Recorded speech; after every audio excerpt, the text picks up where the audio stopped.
안녕하십니까? 요양보호를 강의하는 정미영 강사입니다. 자, 오늘 이 시간에도 요양보호사 자격시험 대비 모의고사 제5회 문제풀이 시작해 보도록 하겠습니다. 1번 건강한 노화를 위한 방법으로 적절한 것은 1번 영양보조제에 의존한다. 2번 사회적 관계망을 점차 좁힌다. 3번 지역 자원봉사 활동에 참여한다. 4번 수직적인 부부관계를 유지한다. 5번 만성질환을 민간요법으로 관리한다. 네, 정답 확인해 보면요.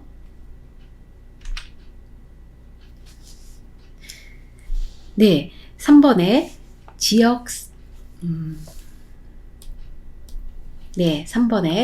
지역 자원봉사활동에 참여한다. 네, 나머지는 굳이 설명 안 해도 다 문제 보시고 답 쉽게 고르실 수 있는 그런 문제입니다. 넘어가겠습니다.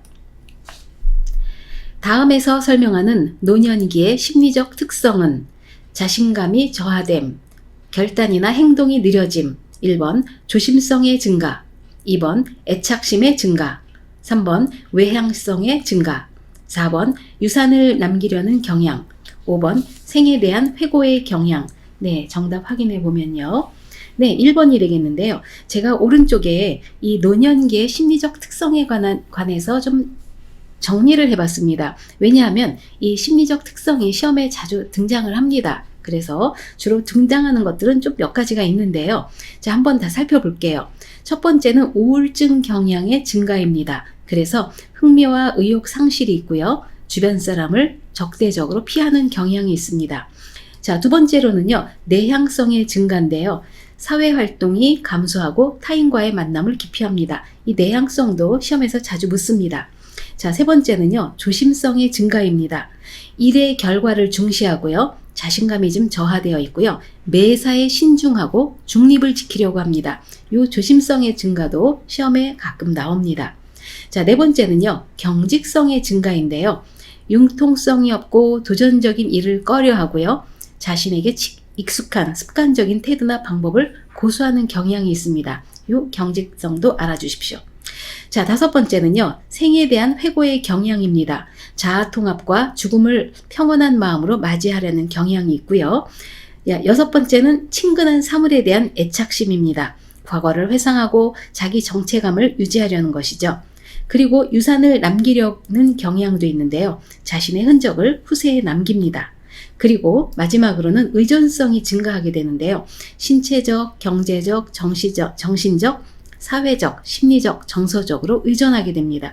그래서 지금 제가 동그라미 친 것들이 좀 시험에 지금까지 많이 주로 등장했던 것들입니다. 그래서 우리 보기를 보면은 자신감이 저하되어 있고요. 결단이나 행동이 느려진다 해서 조심성의 증가가 답이 되겠습니다.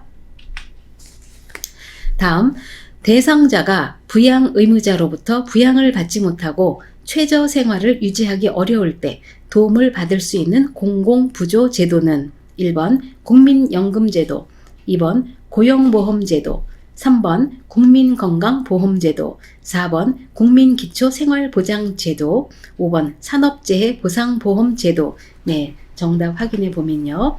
네, 4번이 되겠는데요.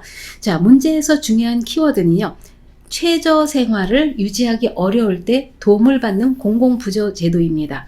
자, 여기서 최저 생활이기 때문에 4번에 국민기초생활보장제도가 되겠습니다. 다음 문제 보겠습니다. 다음 사례에 해당하는 노인복지 원칙은 건강한 노인이 은퇴 후 일자리 지원, 교육 프로그램을 이수하고 소득을 얻을 수 있는 직장을 구하였다. 1번 존엄의 원칙, 2번 독립의 원칙, 3번 평등의 원칙, 4번 보호의 원칙, 5번 통합성의 원칙. 네, 정답은요. 네, 2번에 독립의 원칙이 되겠는데요. 자, 이 노인복지 원칙은요, 시험에 종종 등장합니다. 그래서 오른쪽에 정리를 좀 해봤습니다. 자, 첫 번째는요, 독립의 원칙인데요. 오랫동안 가정에서 살 수 있어야 한다. 요 말이 사실은 시험에서 많이 등장하는 말입니다. 그래서 요 내용 잘 기억해 주시는 게 좋고요.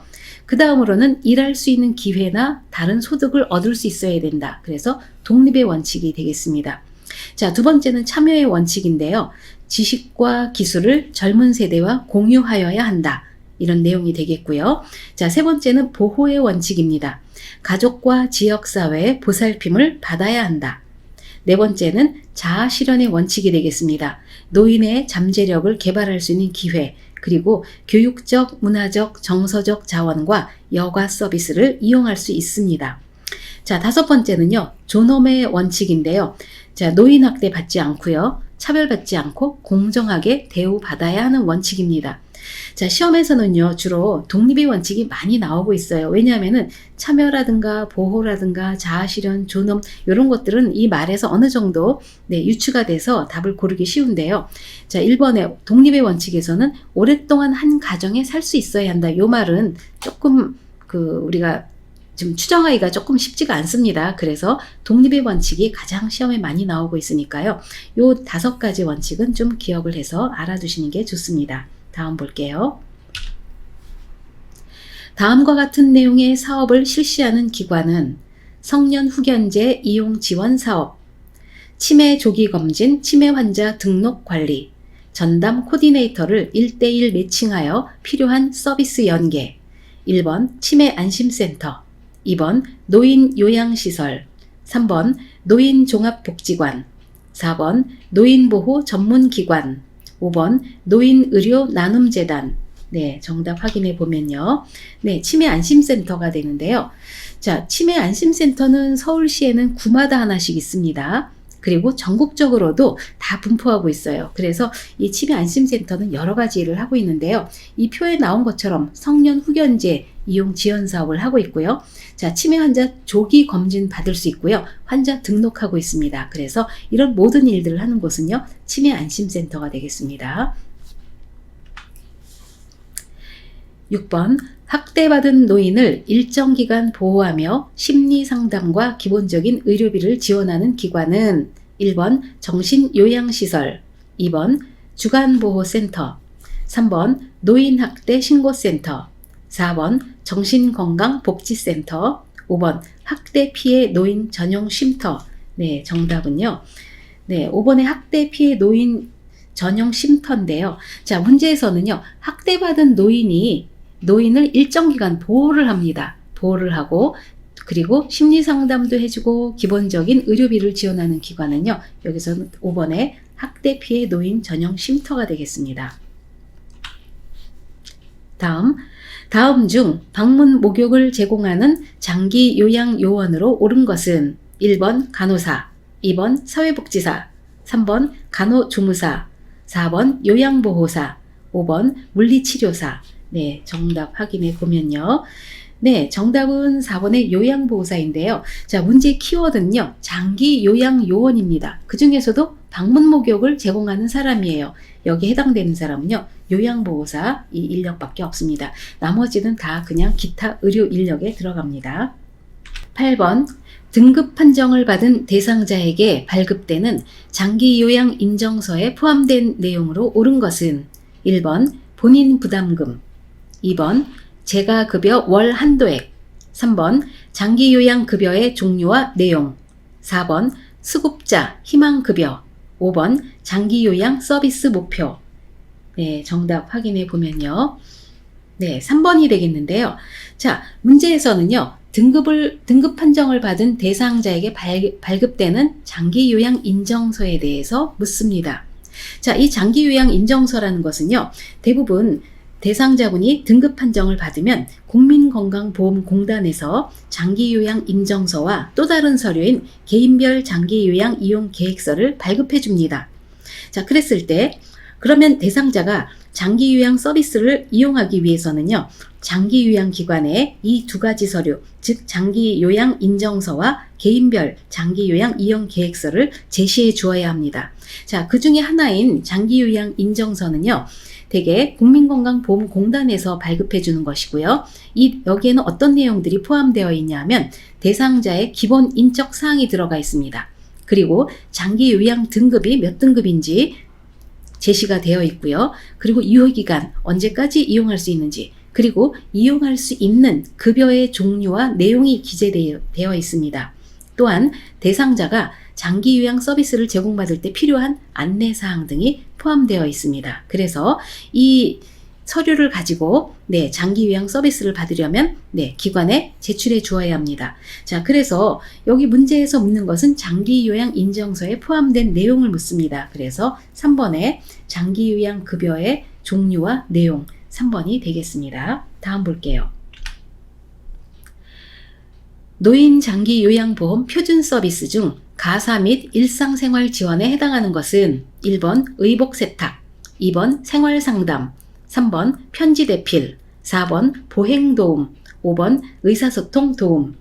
정답은요. 의복세탁이 되겠는데요. 1번이 되겠는데요. 자, 노인 장기요양보험 표준 서비스는 시험에서 거의 한 문제가 꼭 나옵니다. 그래서 제가 분류표를 가지고 와봤습니다. 자, 제일 먼저 우리 문제에서 묻는 것은 가사 및 일상생활 지원에 관한 내용입니다. 가사 및 일상생활 지원은 여기 두 번째에 있는 것인데요. 대개 개인활동 지원이 해당됩니다. 외출 시 동행을 한다든지 장보기를 한다든지 산책, 은행 방문, 그 다음에 병원 방문 이런 것들이 해당되고요. 그 다음으로는 식사 준비, 청소 및 주변 정돈, 세탁이 해당되겠습니다. 그래서 1번이 답이 되는데요. 의복 세탁에 해당됩니다. 자, 그 위에 것 한번 살펴보면요. 신체활동 지원에는요. 대개 세면을 돕는다든지 구강청결 도움, 식사 도움, 몸단장, 머리 감기 도움, 몸 씻기 도움, 화장실 이용하기, 이동 돕기, 체위 변경, 신체 기능 유지 증진, 신체와 관련된 모든 활동이 들어갑니다. 자, 그 다음에는 정서 지원 및 의사소통은요. 의사소통 돕고 말벗 한다든지, 오타가 있네요. 말벗, 격려 등이 해당이 되겠고요. 다음으로는 인지 지원은요. 인지 행동 변화 관리 등의 인지 자극 활동을 해주고요. 일상생활을 함께 해주는 것입니다. 자, 방문 목욕은 목욕을 도와주는 것이죠. 그 이외에도 지금 여기부터 1번, 2번, 3번, 4번, 5번까지는 모두 요양보호사가 관련이 되어 있고요. 그 밑에 써 있는 건강 및 간호관리, 기능회복훈련, 시설환경관리 이런 것은 기타 타 의료 인력에 해당되는 내용입니다. 그래서 가사 및 일상생활 지원에 해당하는 내용은 1번의 의복세탁 1번이 되겠습니다. 10번 요양보호 서비스 제공 시 준수사항으로 옳은 것은 1번 모든 서비스는 가족과 대상자에게만 제공한다. 2번 대상자의 인지능력 저하가 심할 때는 서비스를 중단한다. 3번 의견이 상충될 시에는 마찰을 피하고 대상자의 요구를 들어준다. 4번 서비스 추가가 필요하다고 판단되면 상황에 따라 변경한다. 5번 대상자의 성격, 습관 등을 사전에 확인하고 서비스를 제공한다. 정답 확인해 보면요. 자, 5번이 되겠는데요. 자, 요양보호 서비스 제공 시 준수사항이 키워드입니다. 1번부터 보면요. 모든 서비스는 가족과 대상자에게만 제공한다. 가족 포함되지 않습니다. 대상자에게만 제공하는 것입니다. 2번에 대상자의 인지능력 저하가 심할 때는 서비스를 중단한다? 아니죠. 심할 때는요. 기관장이나 시설장에게 보고해 드려야 됩니다. 3번 의견이 상충될 시에는 마찰을 피하고 대상자의 요구를 들어준다? 마찰 피하는 것까지는 맞는데요. 요구를 들어주는 것이 아니라 시설장에게 보고해 줘야 됩니다. 그 다음 4번 서비스 추가가 필요하다고 판단되면 상황에 따라 변경한다. 자, 서비스 추가가 필요하다고 판단되면요. 변경하는 것이 아니고 역시 마찬가지로 보고해 줘야 됩니다. 5번에 대상자의 성격, 습관 등을 사전에 확인하고 서비스를 제공한다. 아주 좋은 내용이죠. 5번 답이 되겠습니다. 11번 요양보호사의 동기유발자 역할 수행으로 옳은 것은 1번 대상자의 복약 여부를 면밀히 관찰한다. 2번 대상자의 심리적 문제를 가족에게 알린다. 3번 숙련된 기술로 질 높은 서비스를 제공한다. 4번 대상자의 말을 잘 경청하여 신뢰의 관계를 형성한다. 5번 대상자가 스스로 옷을 입을 수 있도록 잘 격려한다. 정답 확인해 보면요. 5번이 되겠는데요. 자, 요양보호사의 역할에 관한 문제입니다. 요것도 시험에 종종 등장하는데요. 오른쪽에 정리를 좀 해봤습니다. 요양보호사의 역할 크게 6가지로 나누는데요. 첫 번째는 숙련된 수발자의 역할이 있고요. 두 번째로는 정보 전달자의 역할이 있습니다. 세 번째는 관찰자이고요. 네 번째는 말벗과 상담자의 역할이 있습니다. 다섯 번째는 동기유발자, 그리고 여섯 번째 옹호자의 역할이 있는데요. 자, 1번부터 보겠습니다. 대상자의 복약 여부를 면밀히 관찰한다. 자, 이것은요, 관찰자의 역할에 해당됩니다. 2번에 대상자의 심리적 문제를 가족에게 알린다. 네, 정보 전달자의 역할에 해당되겠죠. 3번에 숙련된 기술로 질 높은 서비스를 제공한다. 네, 숙련된 수발자의 역할을 한 것입니다. 네 번째, 대상자의 말을 잘 경청하여 신뢰관계를 형성한다. 네, 말벗과 상담자 역할을 잘하고 있습니다. 5번에 대상자 스스로 옷을 입도록 잘 격려한다. 문제에서는요, 동기유발자에 대해서 물었습니다. 그렇기 때문에 5번 대상자가 스스로 옷을 입도록 잘 격려한다. 동기유발자의 역할을 잘하고 있는 거죠. 네. 다음 내용에서 어르신이 요구할 수 있는 권리는 거울을 보며 머리를 만지면서 아무리 늙고 병들었다 해도 머리를 이렇게 남자같이 깎아놨어 라고 말하며 요양보호사에게 화를 내신다. 자, 1번 신체 구속을 받지 않을 권리, 2번 충분한 정보를 제공받을 권리, 3번 사생활과 비밀 보장에 대한 권리, 4번 개별화된 서비스를 제공받고 선택할 수 있는 권리, 5번 안락하고 안전한 생활 환경을 제공받을 권리. 네, 정답은요. 네, 4번이 되겠는데요. 자, 여기서 말하는 것은요, 개인적인 생활 스타일, 네, 예를 들면 헤어스타일이나 의복, 이런 것들은요, 의복 등을 선택하거나 결정할 수 있는 권리를 보장해 줘야 됩니다. 그래서 여기선 답은 4번에 개별화된 서비스를 제공받고 선택할 수 있는 권리, 네, 이런 어떤 개인의 생활 스타일을 네, 선택하거나 결정할 수 있는 권리 보장에 대한 내용이 되겠습니다. 그래서 답은 4번 개별화된 서비스를 제공받고 선택할 수 있는 권리가 되겠습니다. 다음 13번 가족이 일방적으로 전기와 수도를 끊어 대상자의 생존을 위협하는 노인학대 유형은 1번 유기, 2번 자기방임, 3번 정서적 학대, 4번 언어적 학대, 5번 신체적 학대. 네, 정답은요. 네, 신체적 학대에 해당이 되는데요. 자, 우리 여기서 보면요. 가족이 일방적으로 전기와 수도를 끊어서 대상자의 생존을 위협하는 노인 학대입니다. 그래서 5번의 신체적 학대가 되겠는데요. 자, 신체적 학대 내용, 다른 내용도 한번 같이 살펴보겠습니다. 우리가 흔하게 알고 있는 노인을 폭행한다. 이건 신체적 학대 내용 그냥 들으시면 아십니다. 자, 두 번째로는요, 노인을 제한된 공간에 강제로 가두거나 노인의 거주지 출입을 통제하는 것, 신체적 학대에 들어가고요. 세 번째, 노인의 신체를 강제로 억압한다, 묶어두는 것이 해당됩니다. 이것도 신체적 학대에 들어가고요. 네 번째 보시면요, 신체적 해를 가져올 위험성이 큰 행위로 노인을 위협하거나 협박하는 것도 신체적 학대에 들어가고요. 위험성이 큰 행위로 인해서 말이에요. 그 다음에 다섯 번째는 노인의 신체적 생존을 위협할 수 있는 행위를 한다. 네, 이게 우리 아까 여기 문제에서 말하는 내용이 되겠고요. 여섯 번째는 약물을 사용해서 노인의 신체를 통제하거나 저해하는 경우, 그 다음에는 노인이 원하지 않거나 수행하기 어려운 노동을 하게 하는 것, 이것도 모두 신체적 학대에 해당됩니다. 침상체위 변경 시 대상자가 음란한 농담을 하며 엉덩이를 만질 때 대처 방법은 1번 화를 내며 감정적으로 대응한다. 2번 성적 행동을 못하도록 단호하게 말한다. 3번 아무렇지 않은 듯 하던 일을 계속한다.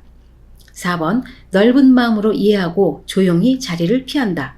5번 피해 사실을 혼자만 알고 비밀로 한다. 네, 정답 확인해 보면요, 2번이 되겠는데요. 자, 이거는 일종의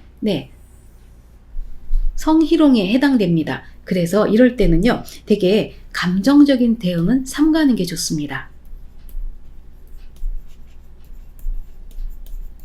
감정적인 대응은 삼가고요. 그 다음에는 단호하게 그 거부 의사를 표현하는 것이 가장 좋습니다. 그래서 2번에 성적 행동을 못하도록 단호하게 말한다 되겠습니다. 15번 요양보호사의 윤리적 태도로 옳은 것은 1번 대상자의 요청이 있으면 타 기관에 의뢰한다. 2번 대상자의 상태 변화를 주 1회 간략하게 기록한다. 3번 대상자의 개인적 욕구보다 시설의 규칙을 우선시한다. 4번 서비스 내용과 방법이 확실하지 않으면 시설장에게 도움을 청한다. 5번 인지 능력이 손상된 대상자에게 서비스 동의서를 받는다. 네, 정답 확인해 보면요. 4번이 되겠는데요. 자, 문제 키워드는요. 윤리적 태도인 것입니다. 자, 1번부터 볼게요. 대상자의 요청이 있으면 타 기관에 의뢰한다. 네, 요청이 있다고 해서 타 기관에 의뢰하는 것 아닙니다. 그리고 대상자와 개인적으로 별도의 서비스 계약을 해서도 안 됩니다.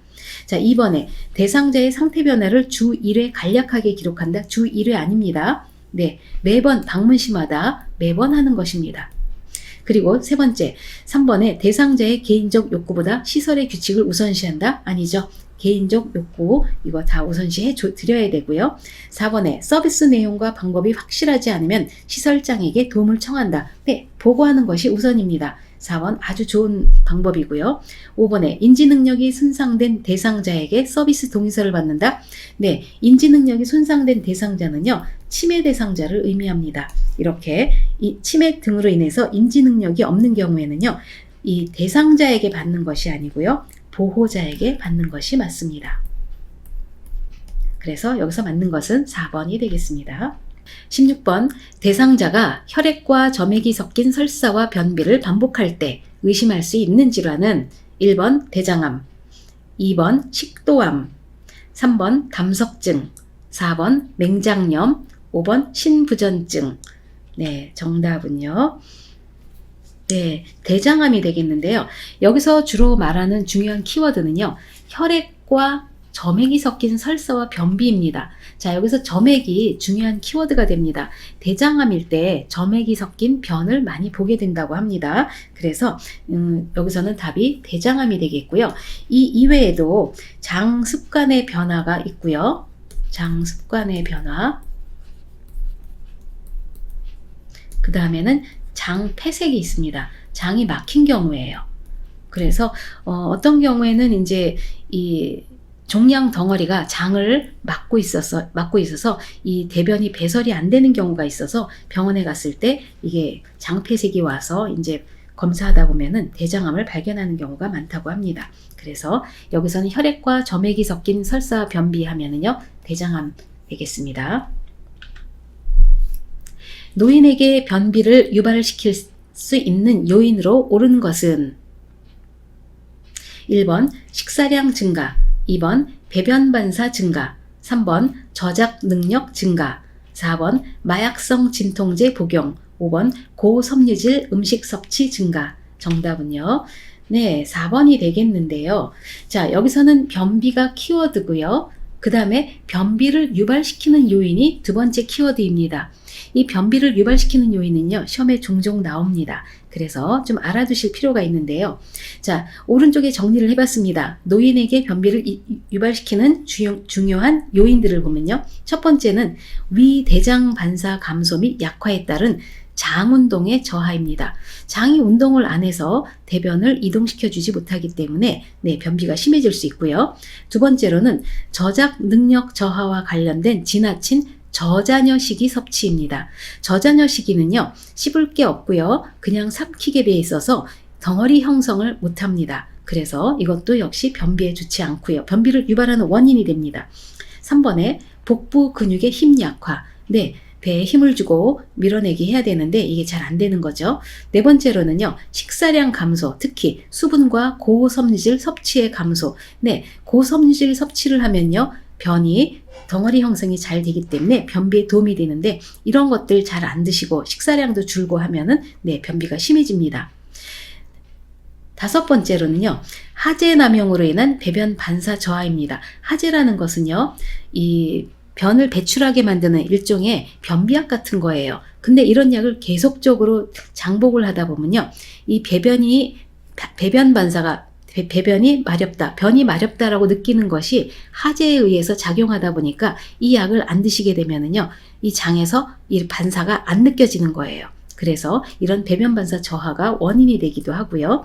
그 다음으로는 운동량 감소에 따른 장운동 저하, 그리고 요실금에 대한 염료로 인한 수분 섭취 부족. 네, 우리 선생님들 약국에 변비약 사러 가시면 약사가 꼭 얘기하죠. 물 많이 드세요. 네, 수분 섭취 부족도 변비의 원인이 됩니다. 그리고 스트레스, 우울과 같은 심리적인 요인, 그리고 대장암, 뇌졸중, 신부전 등의 합병증도 원인이 되고요.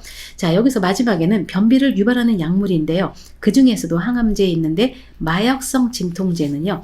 이 진통제 중에서도 진통 성향이 강하기 때문에 네, 변비가 부작용으로 항상 있습니다. 그래서 여기서 답이 되는 것은요. 4번의 마약성 진통제 복용. 네, 변비를 유발시키는 원인이 되죠. 만성기관지염으로 기도가 좁아져 숨쉬기가 어려운 대상자를 돕는 방법으로 옳은 것은 1번 심호흡을 제한한다. 2번 뜨거운 물을 자주 제공한다. 3번 실내를 차고 건조하게 유지한다. 4번 처방대로 기관지 확장제를 사용하게 한다. 5번 호흡곤란 시 앙화위 자세를 취하게 한다. 네, 정답은요. 확인해 보면 4번이 되는데요. 자, 문제 키워드는 만성기관지염입니다. 그리고 두 번째 키워드는요. 기도가 좁아져서 숨쉬기가 어렵다고 했어요.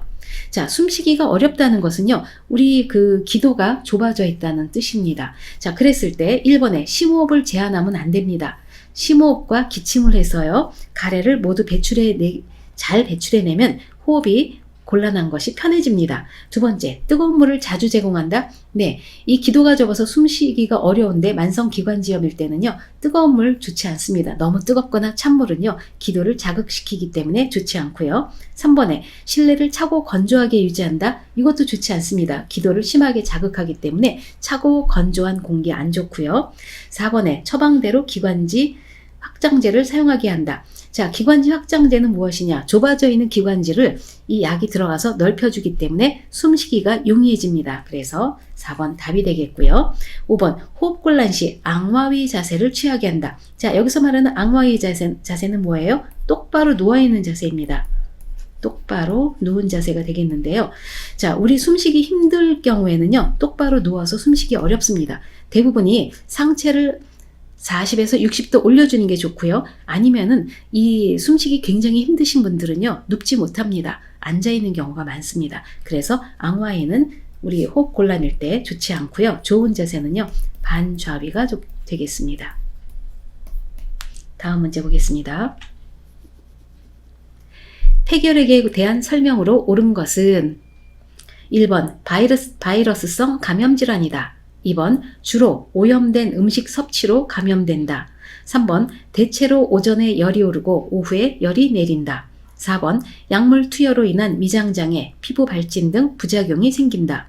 5번 치료기간 중 증상이 사라지면 약물 복용을 중단한다. 네, 정답은요.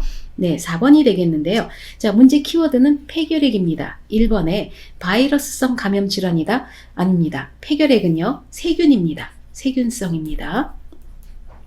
두 번째, 2번에 주로 오염된 음식 섭취로 감염된다? 오염된 음식 섭취 아니고요. 호흡기 감염입니다. 호흡기 감염. 3번, 대체로 오전에 열이 오르고 오후에 열이 내린다. 바뀌었습니다. 오후에 열이 오르고요. 그 다음에 오전에 열이 내립니다. 4번, 약물 투여로 인한 위장장애, 피부 발진 등 부작용이 생긴다. 맞습니다. 이 약물이 한두 가지가 아니기 때문에 여러 가지 약물을 복용하기 때문에 부작용이 좀 다양하게 나옵니다. 그 중에서도 위장장애, 피부 발진, 부작용이 되겠습니다. 5번에 치료 기간 중 증상이 사라지면 약물 복용을 중단한다? 안 됩니다. 이 폐결핵 약은요, 6개월에서 1년 이상 약을 드시는 약 복용을 하셔야 됩니다. 그런데 이 약을 일단 드시기 시작하면 증상은 사라지지만 계속 세균은 몸에 잠재해 있기 때문에요. 의사가 그만 드시라고 할 때까지 약을 드셔주는 것이 중요한 내용입니다. 다음 볼게요. 노화에 따른 근골격계 변화로 옳은 것은 1번 골반이 좁아진다. 2번 추간판이 얇아진다. 3번 근긴장도가 증가한다. 4번 인대의 탄력성이 증가한다. 5번 허리의 피하 지방이 감소한다. 네, 정답 확인해 보면요. 2번에 추간판이 얇아진다인데요. 자, 문제 키워드는 근골격계 변화입니다. 자, 1번에 골반은 좁아지는 것이 아니고요. 골반은 넓어집니다. 3번에 2번에 추간판이 얇아진다. 네, 맞습니다. 오른쪽에 제가 그림을 가지고 와봤는데요. 추간판이 어디에 있냐면요. 자, 우리 몸에 척추가 이렇게 있습니다. 여기 있는 곳에서 이 척추 한 부분을 가지고 와서 살펴보면요. 척추뼈와 뼈 사이에 있는 것이 추간판입니다. 이 추간판은요, 한 개가 아니죠. 여기 파란색으로 표시된 것이 다 추간판이에요. 근데 요것이 얇아집니다. 나이가 드시면서요. 그러다 보니까 이 전체가 이게 다 얇아지기 때문에 네, 노인이 되시면은 한 2에서 3cm 정도 키가 줄어든 듯이 느껴집니다. 이 이야기입니다. 그래서 2번 추간판이 얇아진다 맞고요. 3번에 근긴장도가 증가하는 것이 아니고요. 감소합니다. 4번에 인대의 탄력성이 증가한다가 아니고 탄력성 감소하고요. 5번에 허리의 피하지방이 감소한다? 아닙니다. 피하지방이 늘어나죠. 그래서 이 노인 특유의 체형인 팔, 다리는 가늘고 몸통이 굵어지는 그런 체형을 보이게 됩니다. 다음 보겠습니다. 전립선 비대증 발생과 관련된 요인으로 옳은 것은 1번 요로 감염, 2번 체중 감소, 3번 남성 호르몬 감소, 4번 규칙적인 도뇨 시행, 5번 골반 근육 조절 능력의 약화. 네, 정답은요. 네, 남성 호르몬 불균형인데요. 이 전립선 비대증의 원인을 살펴보면요. 남성 호르몬 불균형입니다. 해서 요거는 요 정도 알아두시는 게 좋습니다. 22번 노화에 따른 피부의 특성으로 옳은 것은 1번 표피가 두꺼워진다. 2번 손톱이나 발톱이 부드러워진다. 3번 각질층의 수분 함량이 증가한다. 4번 모근의 멜라닌 생성 세포가 증가한다. 5번 상처가 잘 낫지 않으며 궤양이 생기기 쉽다. 네, 정답 확인해 보면요. 5번이 되겠는데요. 자, 피부의 특성이 키워드입니다. 1번에 표피가 두꺼워지는 것이 아니고 얇아지죠. 네, 그래서 네, 이게 얇아지다 보니까 어떤 긁었을 때 쉽게 상처가 납니다. 2번에 손톱이나 발톱이 부드러워진다? 아닙니다. 두꺼워집니다. 그래서 우리 젊을 때는 손발톱 깎을 때 크게 소리가 안 났는데요. 나이 들어서 손발톱 깎으면 딱딱 소리가 크죠. 3번 각질층의 수분 함량이 증가한다? 아닙니다. 수분 함량 감소합니다. 4번에 모근의 멜라닌 생성 세포가 증가한다? 자, 멜라닌 생성 세포는요. 머리를 검게 만드는 세포인데요. 증가가 아니고 감소하기 때문에 어떻게 돼요? 백발이 되죠. 백발이 됩니다. 5번에 상처가 잘 낫지 않으며 궤양이 생기기 쉽다. 맞습니다. 노화에 따른 피부의 특성으로는 상처가 잘 낫지 않고 궤양이 생기기 쉽습니다. 5번이 답이 되겠습니다. 누워있는 대상자의 천골 부위에 욕창이 생겼을 때 관리 방법으로 옳은 것은 1번 하루에 2-3번 자세를 바꾼다. 2번 침대 시트가 젖으면 뒤집어서 깔아준다. 3번 단백질 등의 영양분을 충분히 공급한다. 4번 천골 부위에 도넛 모양의 베개를 대어준다. 5번 뜨거운 물수건으로 찜질한 후 로션을 발라준다. 네, 정답 확인해 보면요. 3번이 되겠는데요. 자, 문제의 키워드는요. 대상자의 천골 부위의 욕창에 대한 문제입니다. 자, 천골 부위는 어디를 말하느냐? 자, 우리 똑바로 누워있을 때 욕창 발생 부위를 살펴보면요. 여기 뒷머리가 되겠고요. 그 다음에 어깨, 팔꿈치, 엉덩이, 발 뒤꿈치가 되는데요. 그 중에서도요. 이 엉덩이의 약간 윗부분에 우리 천골은 어디를 말하냐면요. 꼬리뼈가 있는 부분입니다. 네, 꼬리뼈. 꼬리뼈를 우리 다른 말로 천골이라고 합니다. 그래서 이 부분이 욕창이 제일 먼저 생겨서 다른 쪽으로 계속 넓어지는데요. 자, 1번부터 볼게요. 하루에 2-3번 자세를 바꾼다? 하루 2-3번 자세 바꿔서는 안 되죠. 네, 침대에서는요. 2시간마다 침대에서는 2시간마다 의자나 휠체어에서는요. 네, 1시간마다 자세를 교환해 줘야 되죠. 이번에 침대 시트가 젖으면 뒤집어서 깔아준다? 아닙니다. 뒤집어서 깔아주면 안 되고요. 교환을 해줘야 되는 것이 맞습니다. 마른 것으로 깔아줘야 돼요. 3번 단백질 등의 영양분을 충분히 공급한다. 네, 욕창이 생겨서 상처가 생겼을 경우에는요. 단백질 영양 공급을 충분히 해서 상처가 빨리 아물도록 도와주는 것이 좋습니다. 3번 답입니다.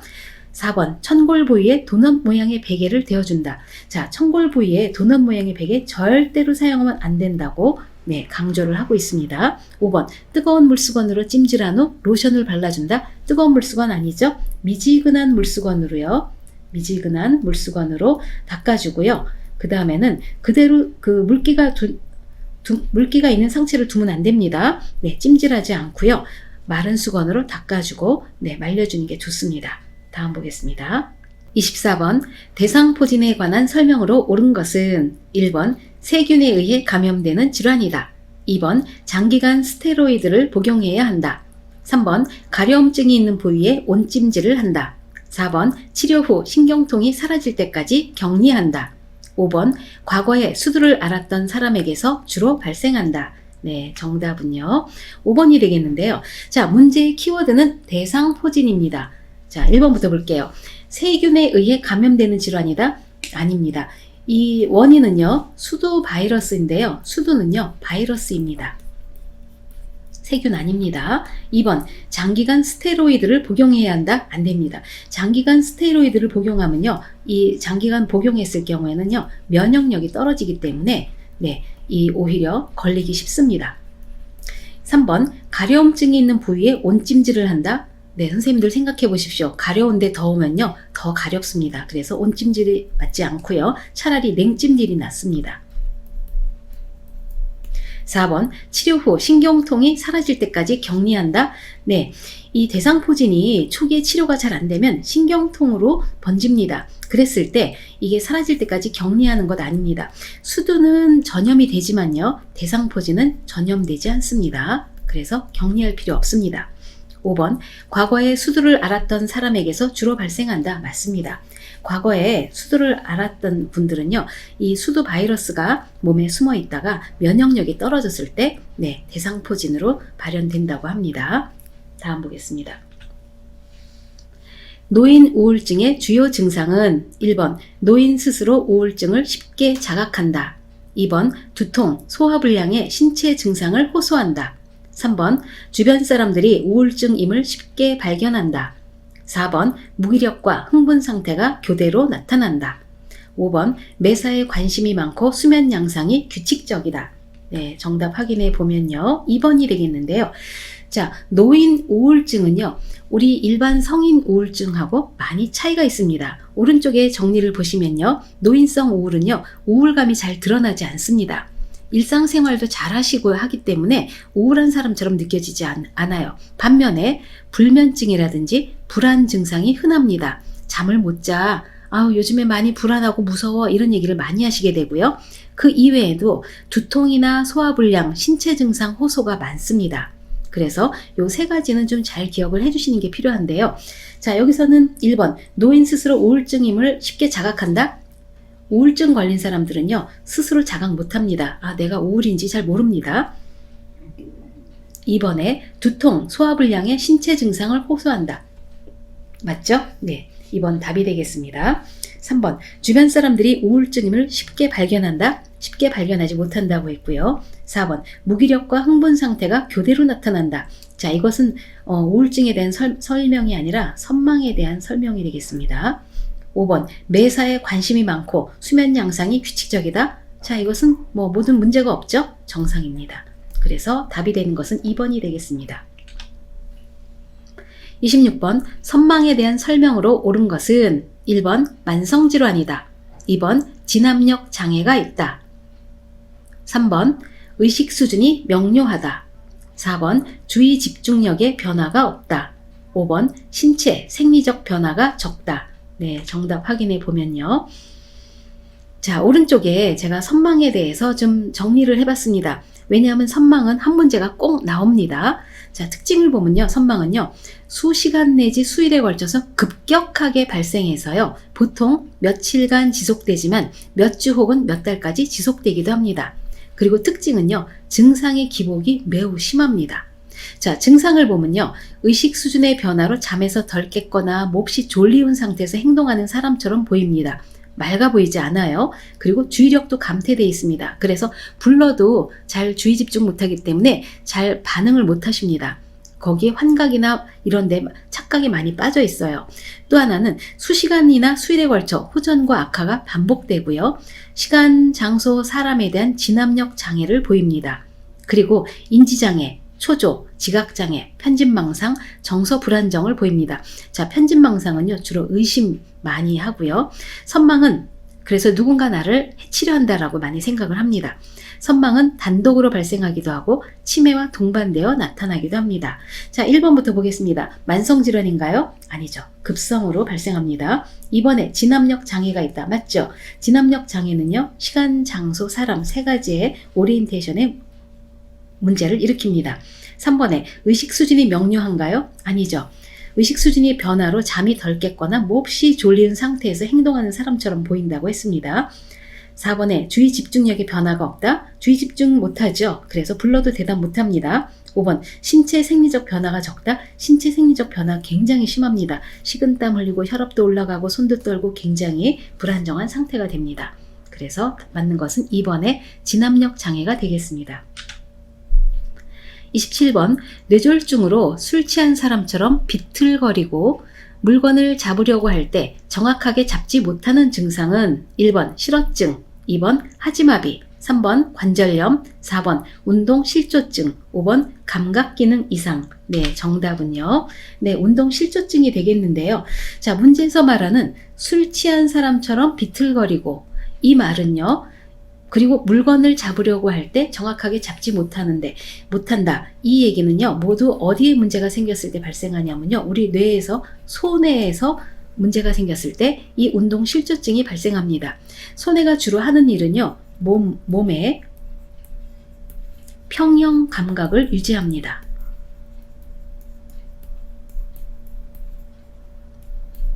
네, 그래서 술 취한 사람처럼 비틀거리고 물건을 잡지 못할 때 이때는요 운동 실조증이 되겠습니다. 다음 볼게요. 다음 중 약물 복용 방법으로 옳은 것은 1번 철분제는 우유와 함께 복용한다. 2번 인슐린은 식사 전 입으로 복용한다. 3번 고혈압 약은 자몽 주스와 함께 복용한다. 4번 기관지 확장제는 머리를 숙인 채 흡입한다. 5번 분할선이 있는 약은 쪼개거나 분쇄하여 복용한다. 네, 정답 확인해 보면 5번이 되겠는데요. 자, 1번부터 구체적으로 보겠습니다. 철분제는 우유와 함께 복용하는 것이 아니죠. 비타민 몇이요? 그렇죠. 비타민 C 또는 오렌지 주스도 맞습니다. 오렌지 주스 다 됩니다.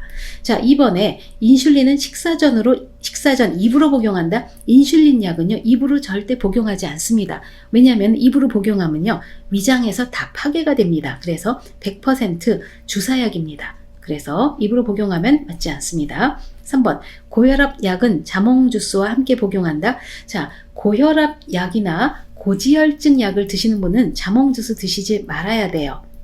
왜냐면요, 약을 드시면은 그 고지혈증 약 이런 것들은요 모두 약의 독성을 띠게 만듭니다. 자몽 주스가. 그래서 같이 복용하는 거 맞지 않고요. 4번에 기관지 확장제는 머리를 숙인 채 흡입한다. 자, 머리를 숙이면은요 기도가 막힙니다. 그래서 이 기도를 열어주는 자세는요 고개를 듭니다. 열어주는 자세. 네, 자세는 고개를 든다. 그래서 숙인 채 하기 때문에 틀렸고요. 자, 5번에 분할선이 있는 약은 쪼개거나 분쇄하여 복용한다. 좋죠? 네, 5번이 가장 맞는 답입니다.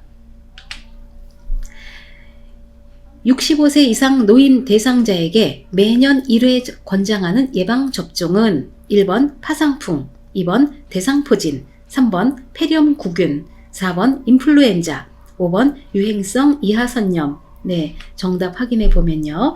인플루엔자가 되겠는데요. 자, 문제에서 묻는 것은요. 65세 이상 노인인데요. 매년 1회 예방접종을 맞으라고 합니다. 자, 그래서 제가 예방접종에 대해서 정리를 해봤는데요. 예방접종 문제는 꼭 한 문제가 나옵니다. 그래서 이 내용은 다 꼭 아시고 가셔야 돼요. 자, 첫 번째, 독감, 인플루엔자는요. 매년 한 번씩 맞습니다. 주로 언제 맞느냐 하면요. 9월 말에서 10월 말경 예방접종을 받습니다. 자, 두 번째, 파상풍, 디프테리아, 백일해 요 세 가지는요. 한 번은 파상풍 디프테리아 100일의 백신을 맞습니다. 그런데 그 이후에 10년마다 그 다음부터는 파상풍 디프테리아를 백신 재접종을 받습니다. 시험에서는 이게 많이 나와요. 그래서 10년마다 파상풍과 디프테리아를 맞는다. 잘 기억해 주시고요.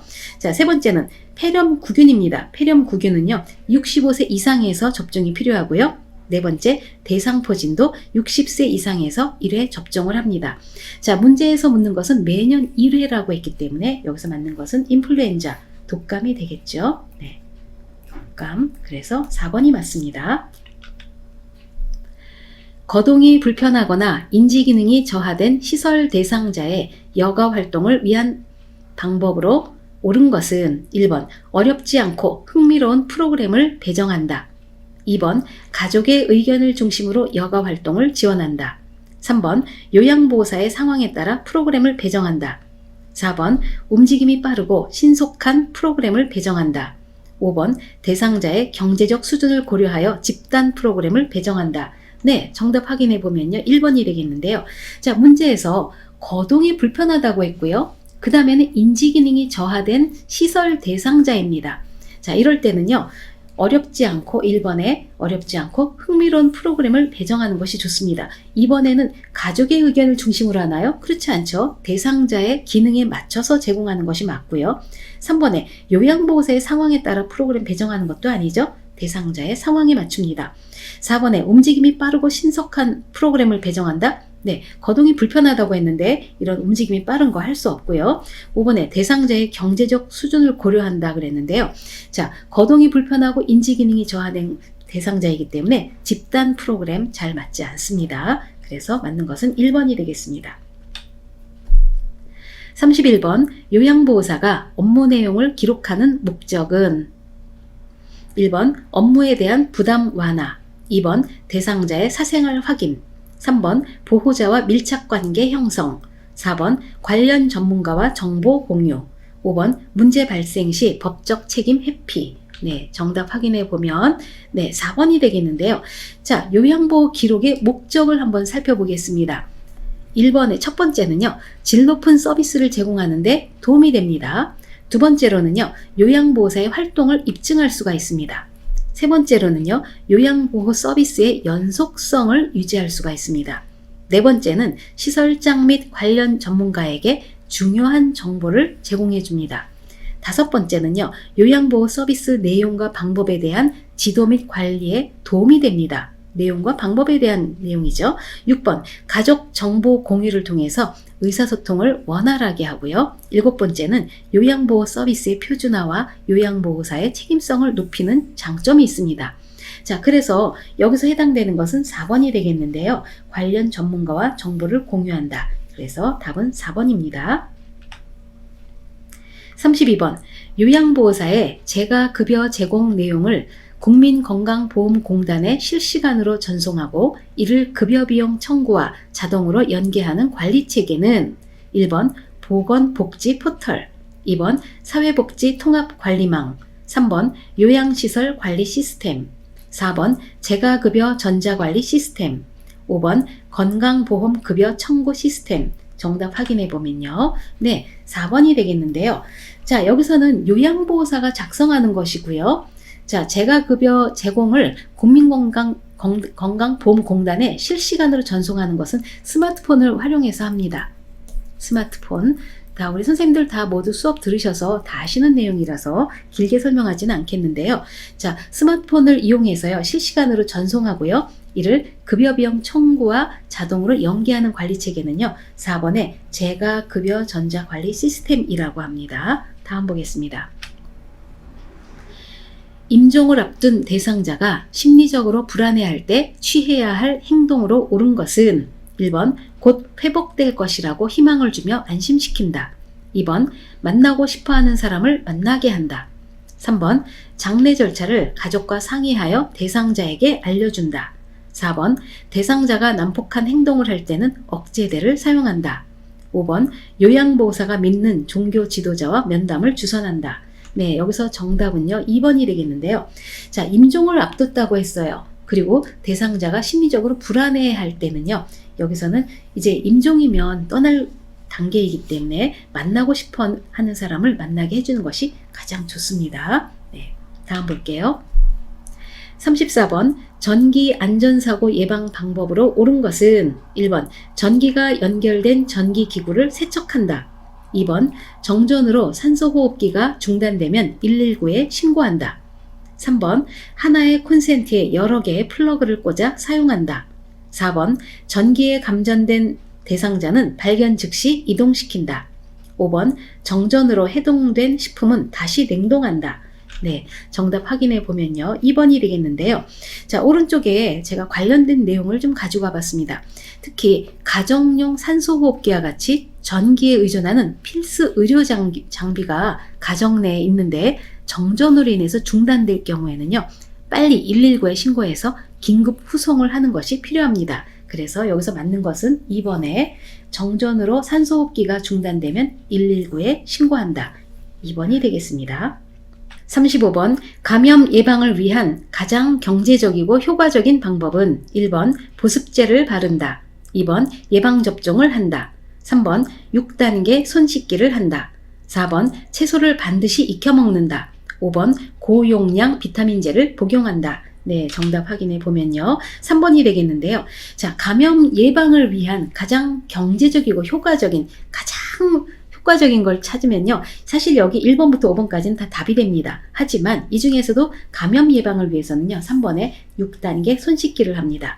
자, 오른쪽에 6단계 손 씻기 단계를 좀 가지고 와봤는데요. 시험에서는 3단계가 4단계가 좀 많이 나옵니다. 말이 나와요. 보기로요. 1번에 손바닥과 손바닥을 마주대고 문질러 주죠. 2단계에서는요. 손등과 손바닥을 마주대고 문질러 줍니다.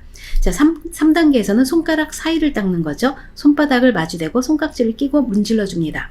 자, 4단계에서는요. 두 손가락을 마주 잡고 문질러 줍니다. 5단계 가서는요. 엄지손가락을 닦아주는 건데요. 엄지손가락을 다른 편 손바닥으로 돌려주면서 문질러 줍니다. 6단계는 손톱 밑을 닦아줍니다. 손가락을 반대편 손바닥에 놓고 문지르면서 손톱 밑을 깨끗하게 하는 것이죠. 일상생활이 어려운 대상자에게 제공할 수 있는 개인활동 지원으로 옳은 것은 1번 용돈 관리, 2번 애완견 산책, 3번 명절 음식 준비, 4번 관공서 일보기, 5번 생일상 준비. 네, 정답 확인해 보면요. 자, 4번 관공서 일보기가 되겠는데요. 자, 문제에서 키워드는요. 일상생활이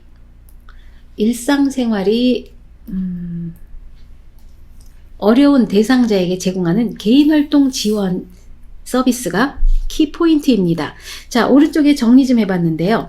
자, 가사 및 일상생활 지원에서요. 개인활동 지원과 일상생활 지원으로 나눠집니다.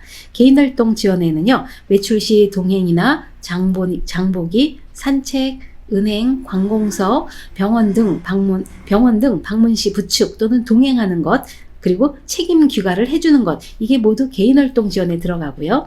그 다음으로는 일상생활 지원에는요. 식사 준비라든지 청소 및 주변 정돈, 세탁 또는 수급자를 위한 음식물 조리, 설거지, 주방 정리, 의복 세탁 및 관리 이런 것들이 모두 포함이 됩니다.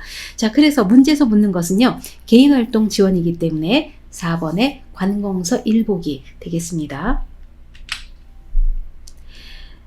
37번 회음부 세척 시 대상자가 부끄러워하며 도움을 거부할 때 대처 방법은 1번 대상자의 거부 의사를 존중하여 다음으로 미룬다. 2번 청결을 위해 무시하고 씻긴다. 3번 대상자가 도움을 요청할 때까지 기다린다. 4번 보호자에게 연락하여 도움을 요청한다. 5번 편안한 환경을 조성하고 세척의 필요성을 이해시킨다. 네, 정답은요. 5번이 되겠는데요. 자, 회음부 세척은 굉장히 프라이빗한 내용입니다. 그렇기 때문에 대상자가 부끄러워하고 도움을 거부할 수도 있습니다. 그랬을 경우에는요. 가장 좋은 방법은 본인이 팔을 쓸 수 있다면 물수건을 건네줘서 스스로 할 수 있게 해주는 게 가장 좋고요. 자, 여기 보기에서는 그게 없기 때문에 5번에 편안한 환경을 조성하고 세척의 필요성을 이해시킨다. 이것이 가장 적합하겠습니다. 다음 볼게요. 밤에 추워서 화장실에 가기 싫다며 기저귀를 사용하려는 대상자를 돕는 방법으로 옳은 것은 1번 이동변기를 사용한다. 2번 원하는 대로 기저귀를 사용한다. 3번 식사와 수분 섭취를 줄인다. 4번 침상 가까이 휠체어를 둔다. 5번 배설 욕구를 참았다가 화장실에 가게 한다. 네, 정답 확인해 보면요. 이동변기가 되겠는데요. 자, 밤에 추워서 화장실 가기 싫대요. 자, 그러면은 화장실까지 가기 싫다면은 그렇다고 기저귀를 차는 것은 좋지 않습니다. 우리가 말할 때 기저귀는요, 최후의 수단이라고 합니다. 그렇기 때문에 이럴 때는요, 1번에 이동변기를 침상 옆에 두고 밤에 사용할 수 있도록 돕는 것이 좋습니다. 다음 볼게요. 39번 고열과 함께 기침 등 호흡기 증상을 일으키는 인플루엔자에 대한 설명으로 옳은 것은 1번 혈액으로 감염되는 질병이다. 2번 치료제로 항바이러스제를 사용한다. 3번 증상 발현 이후에는 전파 위험이 없다. 4번 감염자와 접촉한 사람은 증상 유무에 관계없이 치료한다. 5번 감염 후 회복 중에 발열과 누런 가래가 생기는 것은 정상이다. 네, 정답 확인해 보면요. 2번이 되겠는데요. 자, 인플루엔자는 독감이죠. 네, 독감에 걸렸었는데 그래서 고열과 함께 기침 등 호흡기 증상을 일으키는 독감에 걸렸을 때 이야기예요. 자, 1번 혈액으로 감염되는 질병이다.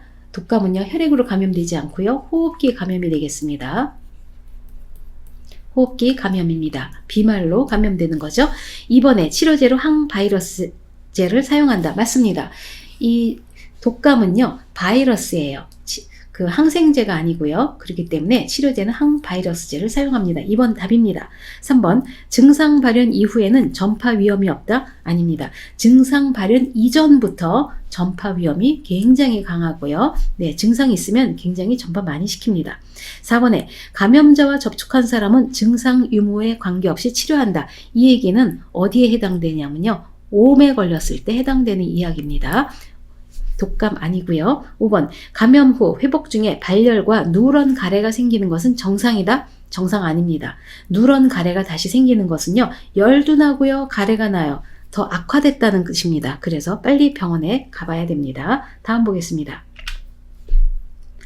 다음 대화에서 요양보호사의 공감적 반응으로 옳은 것은 김땡땡 어르신이 열이 나는데도 외출을 하겠다고 고집하신다. 대상자 손자 가방을 사주고 싶은데 점점점 나를 마트에 데려다 줘요. 자, 1번부터 볼게요. 1번 사주고 싶으시면 마음대로 하세요. 2번 손자 스스로 가방을 사게 하세요. 3번 손자 가방을 왜 사주고 싶으세요? 4번 가족들이 알아서 할 텐데 신경 쓰지 마세요. 5번 손자가 아주 좋아할 것 같아요. 네, 정답 확인해 보면요.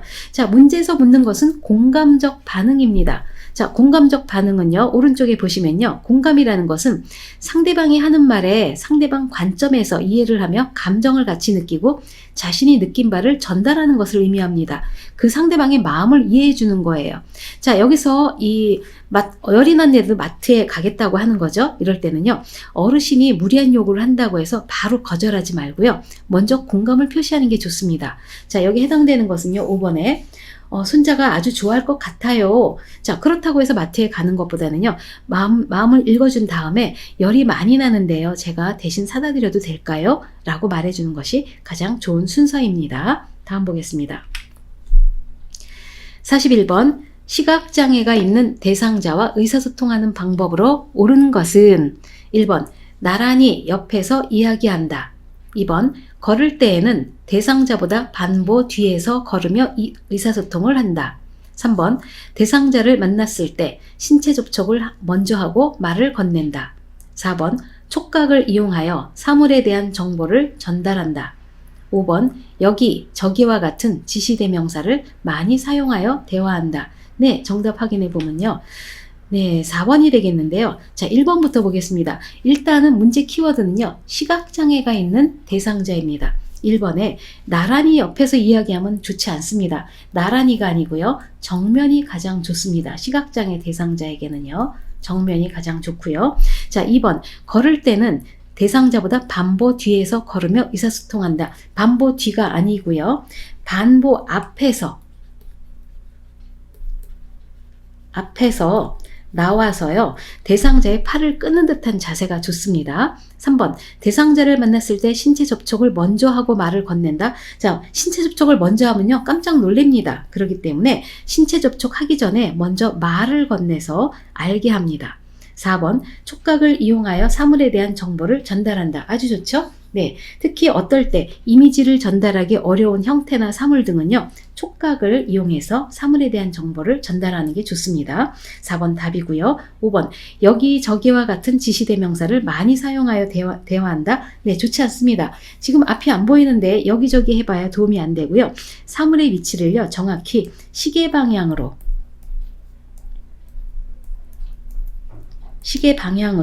네, 설명해 주는 것이 가장 좋습니다. 다음 볼게요. 치매 대상자가 눈이 내리는 창밖을 보면서 다음과 같이 말할 때 대상자의 진압력 증진에 도움이 되는 요양보호사의 반응으로 적절한 것은 대상자 빨리 도토리 주우러 가자. 남들이 다 춥기 전에 요양보호사 1번 밖에 나가고 싶으세요? 2번 미끄러워 위험하니 다음에 가요. 3번 배고프신가 봐요. 맛있는 거 드릴게요. 4번 아무도 주워가지 않으니 걱정 마세요. 5번 지금은 한겨울이에요. 도토리는 가을에 줍잖아요. 네, 정답 보면요. 자, 문제에서는요. 이 대상자분이 진압력 장애를 일으키고 있어요. 그래서 지금 계절이 겨울인지 가을인지 이런 게 구분이 안 갑니다. 그래서 눈이 내리는 창밖을 보면서 네, 도토리 주스러 가죠. 도토리는 되게 가을에 많이 줍죠. 그래서 진압력 장애 중에서도요. 시간에 대해서 장애가 있습니다. 특히 오른쪽에 보시면요. 치매로 인해서 진압력 장애가 있을 때는요. 시간, 장소, 사람, 날짜, 달력, 시계 등을 인식시켜 주는 게 좋습니다. 그래서 5번에 지금은 한겨울이에요. 겨울이라고 알려주고요. 도토리는 가을에 줍잖아요. 라고 말해주는 것이 가장 좋습니다. 재가 대상자의 식사 돕기 방법으로 옳은 것은 1번 식사 후 바로 누워 쉬게 한다. 2번 고형 음식을 주어 사례를 방지한다. 3번 식사 일지를 작성하여 영양 상태를 관찰한다. 4번 식사 중 맛이 어떤지 질문하여 확인한다. 5번 식사 전 움직이는 활동을 자제한다. 네, 정답 확인해 보면요. 네, 3번이 되겠는데요.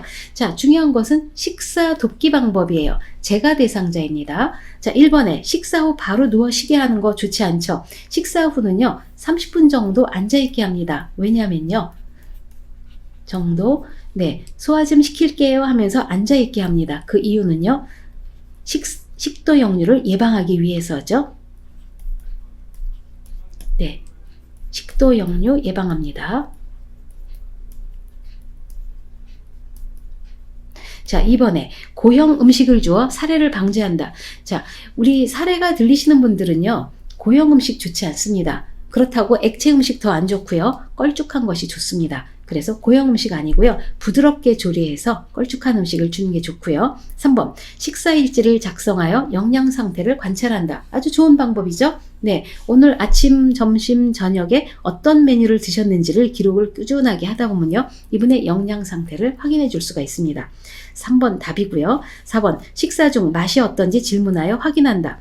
자, 우리 특히 사례가 많이 들리시는 분에게는요. 질문하지 말라고 했습니다. 절대 질문하지 않고요. 말도 시키지 않아요. 그래서 4번 틀렸고요. 5번 식사 전 움직이는 활동을 자제한다. 식사 전 좀 움직여주는 것이 식욕을 촉진하기 때문에 네, 식욕 촉진을 위해서는요.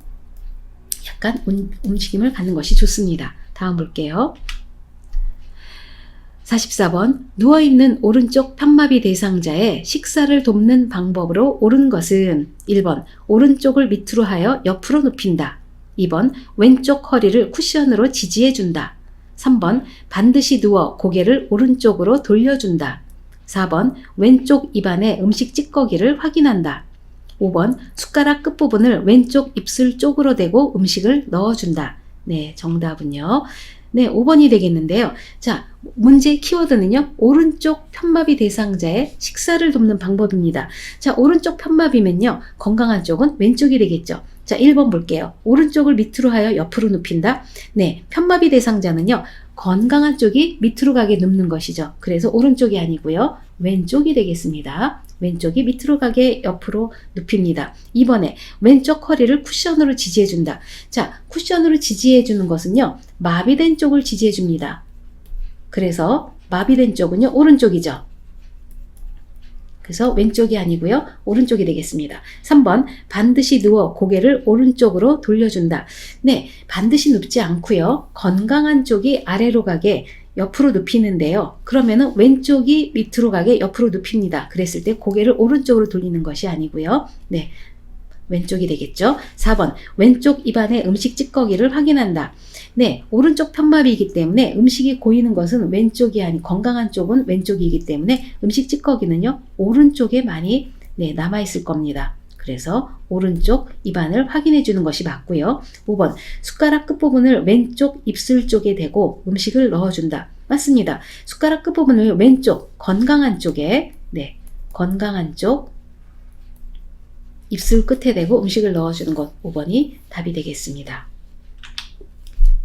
45번, 침상에 누워있는 경관 영양액 주입 대상자를 오른쪽으로 눕혀서 제공하는 이유는 1번, 비위관이 새지 않게 하기 위해서, 2번, 영양액 속도를 조절하기 위해서, 3번, 비위관을 빼지 못하게 하기 위해서, 4번, 편안한 자세 유지를 위해서, 5번, 기도로의 역류 가능성을 줄이기 위해서. 네, 정답 확인해 보면요, 5번이 되겠는데요. 자, 경관영양액 주입 대상자는 오른쪽으로 눕힌다. 이거는 좀 외워주시는 게 좋습니다. 그 이유는요, 5번에 기도로의 역류 가능성을 줄이기 위해서입니다. 자, 요거는 문제에 잘 출제되고 있기 때문에요, 꼭 기억을 하십시오. 경관영양액 주입 대상자는 오른쪽으로 눕히고요. 오른쪽으로 눕히는 이유는 기도로의 역류 가능성을 줄이기 위해서입니다. 46번, 대상자의 눈에 안약을 투여하는 방법으로 옳은 것은 1번, 투여 전에 솜으로 눈의 바깥쪽에서 안쪽으로 닦는다. 2번, 대상자에게 아래쪽을 보게 한다. 3번, 윗 눈꺼풀을 위로 부드럽게 당긴다. 4번, 점적기를 각막에 대고 약을 투여한다. 5번, 투여한 후 비루관을 잠시 가볍게 눌러준다. 네, 정답 확인해 보면요, 5번이 되겠는데요. 자, 키워드는 안약을 투여하는 방법입니다. 자, 오른쪽에 그림을 가지고 왔는데요. 안약을 투여할 때는요, 아랫눈꺼풀, 하안검을 살짝 잡아당기잖아요. 아래쪽으로 잡아당기면요, 네, 여기가 결막낭입니다. 결막낭을 노출해서 중앙이나 외축에 투여하는 거죠. 자, 그리고 나서는요, 이 비루관을 잠시 눌러주는데요. 이 비루관이라는 것은 눈과 코에 연결된 관을 말합니다. 그래서 우리 안약 같은 거 넣으면은요, 이 이쪽 눈물샘 있는 쪽을 통해서 코로 흘러내려오기 때문에 비루관을 한 5초 정도, 10초 정도 눌러줍니다. 자, 1번부터 볼게요. 투여 전에 솜으로 눈을 바깥쪽에서 안쪽으로 닦는다. 방향 틀렸죠? 안쪽에서 바깥쪽으로 닦습니다. 자, 안쪽이라는 것은요, 코 있는 쪽을 안쪽으로 말합니다. 네, 안쪽에서 바깥쪽으로 닦아줍니다. 자, 2번, 대상자에게 아래쪽을 보게 한다. 아래쪽을 보면 눈꺼풀이 내려오기 때문에요, 위쪽, 천장을 보게 합니다.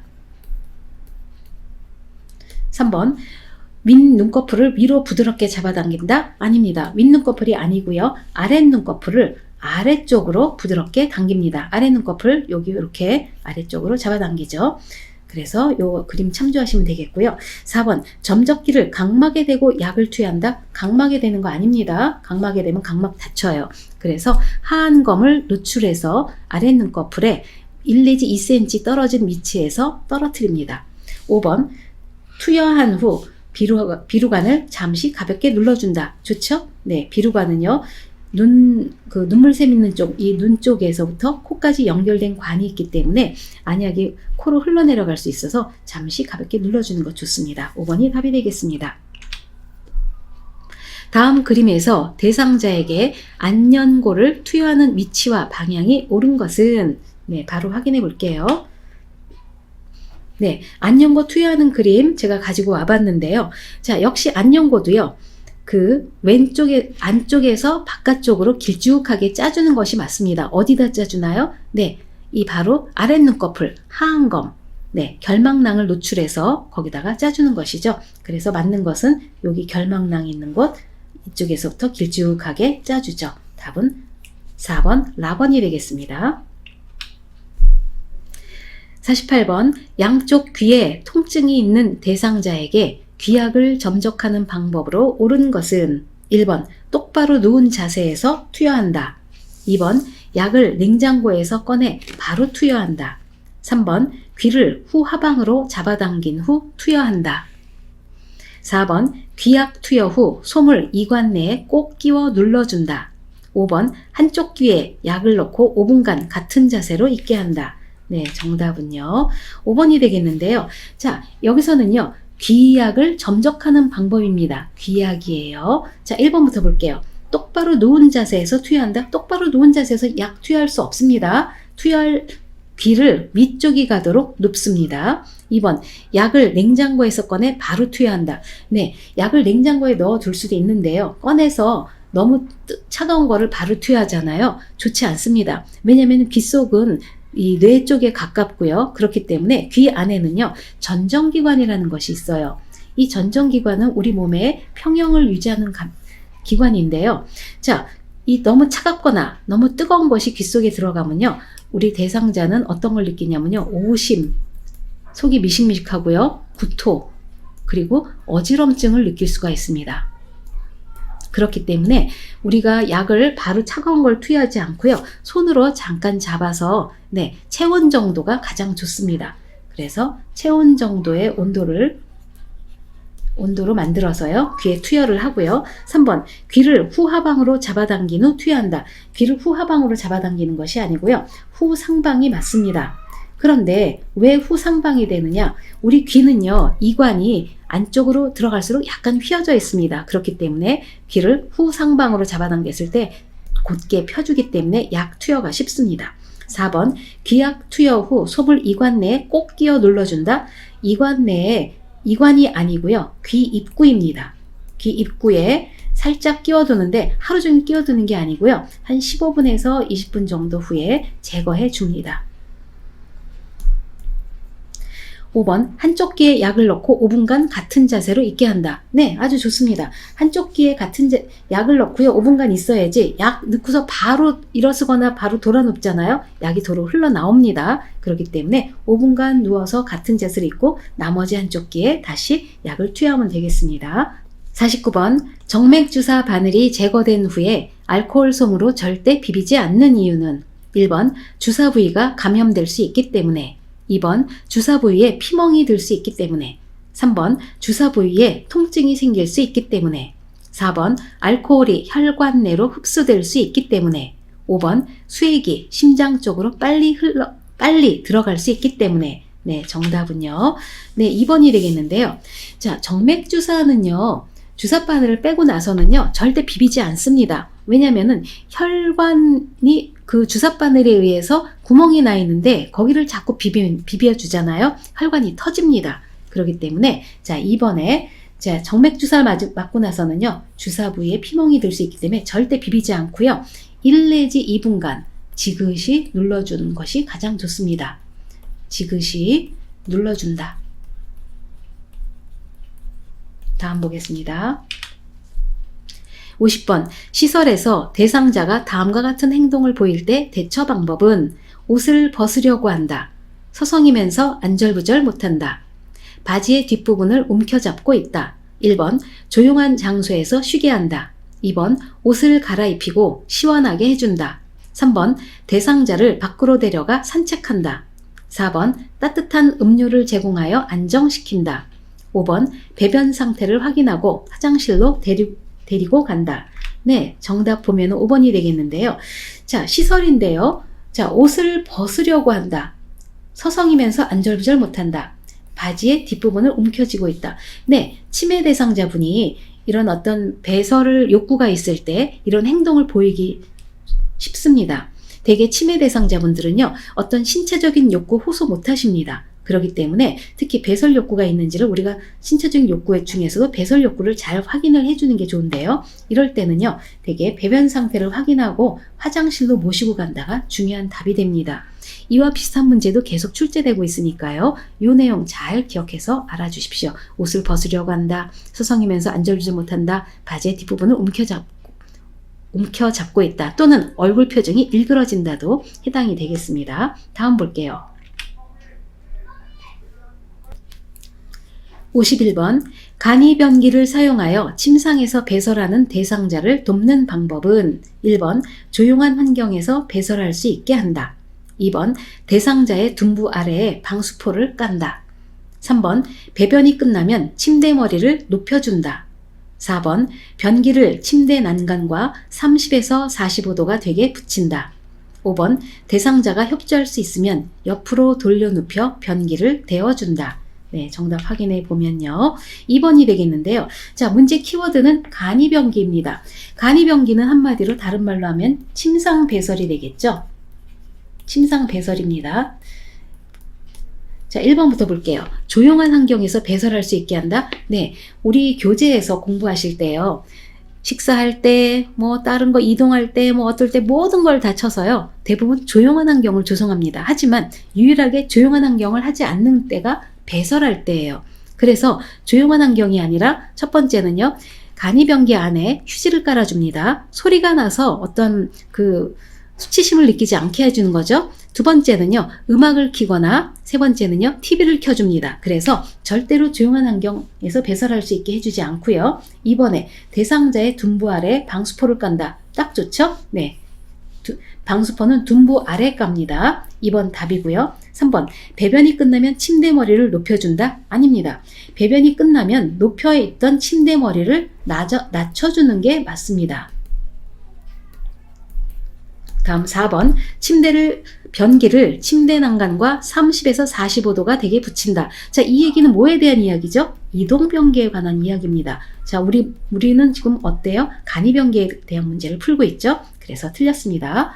5번 대상자가 협조할 수 있으면 옆으로 돌려눕혀 변기를 대준다. 자, 협조할 수 있으면요. 무릎을 세우고 엉덩이를 들으라고 하지 옆으로 돌려눕히지 않습니다. 그래서 여기서 간이변기에 대해서 맞는 것은 2번이 되겠습니다.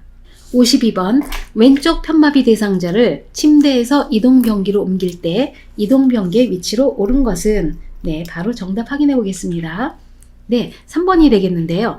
자, 편마비 대상자에게 침대에서 이동변기를 사용할 때 또는 휠체어를 침대 옆에 붙일 때 방법, 이게 문제가 계속 나오고 있거든요. 잘 기억하십시오. 여기서는 두 가지 방법이죠. 침대와 대상자의 건강한 쪽에 붙입니다. 건강한 쪽.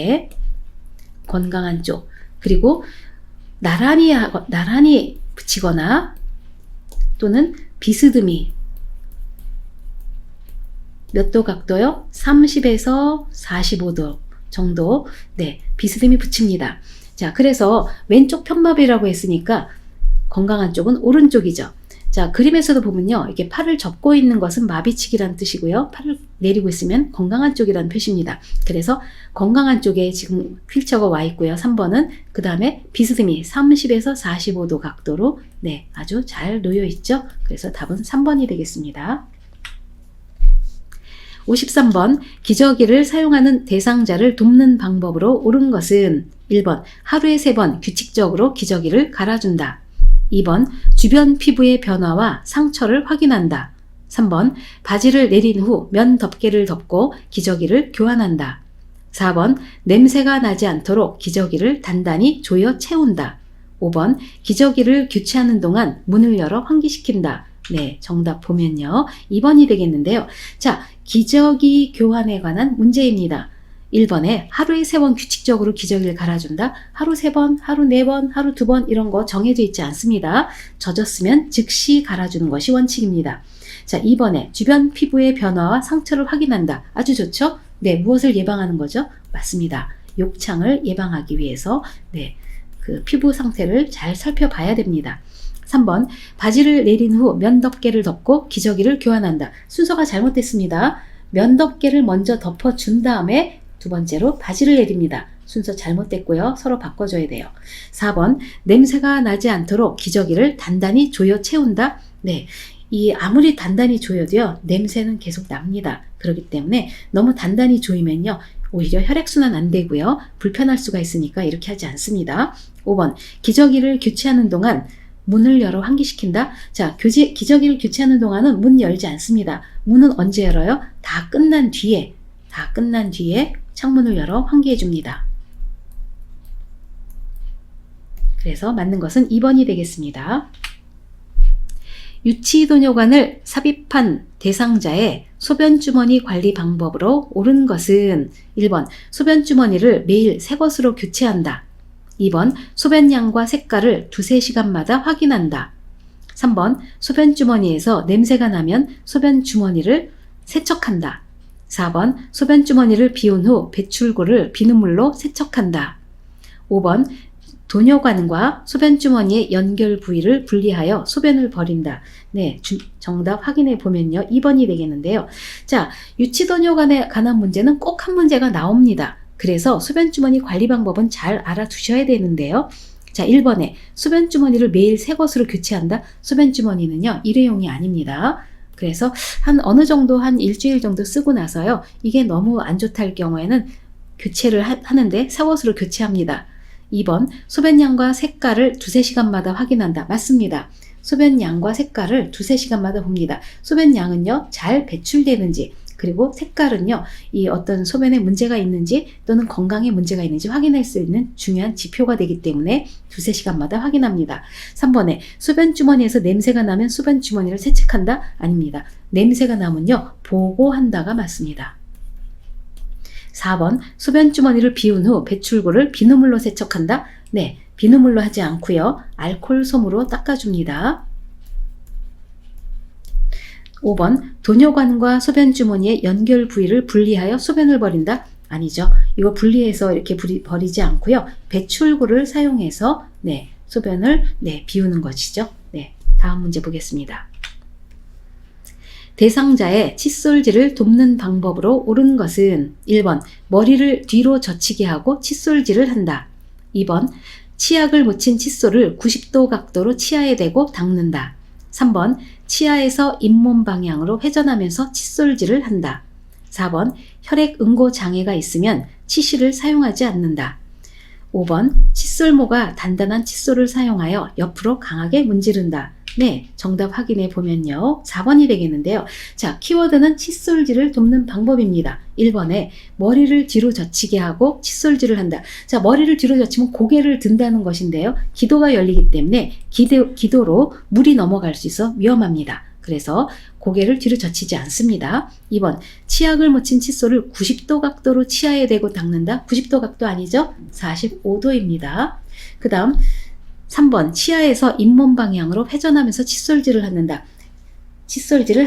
네, 방향이요. 잘못됐죠? 치아에서 잇몸이 아니라 잇몸에서 치아 방향입니다. 그리고 4번에 혈액 응고 장애가 있으면 치실을 사용하지 않는다. 네, 아주 중요한 내용입니다. 혈액 응고 장애는요, 지혈이 잘 안 되는 분입니다. 이런 분이 치실을 사용해서 한번 출혈이 시작되면 지혈이 안 되기 때문에 또 많은 혈액에 손실이 발생할 수가 있어요. 그래서 절대로 치실은 사용하지 않습니다. 4번 답이고요. 5번 칫솔모가 단단한 칫솔을 사용하여 옆으로 강하게 문지른다. 네, 칫솔모 단단한 거 쓰지 않고요. 부드러운 칫솔 사용하는 것이 좋습니다. 부드러운 칫솔 사용하고요. 옆으로 강하게 문지르는 것이 아니라 치아 잇몸에서 치아 방향으로 회전하듯이 칫솔질을 하는 것이 맞습니다. 다음 문제 보겠습니다. 56번 잠을 자기 전에 대상자의 의치를 빼서 보관하는 이유는 1번 입냄새 방지, 2번 의치 변형 방지, 3번 구강건조증 예방, 4번 잇몸 압박 예방, 5번 턱뼈의 골밀도 유지. 네, 정답은요. 네, 잇몸 압박인데요.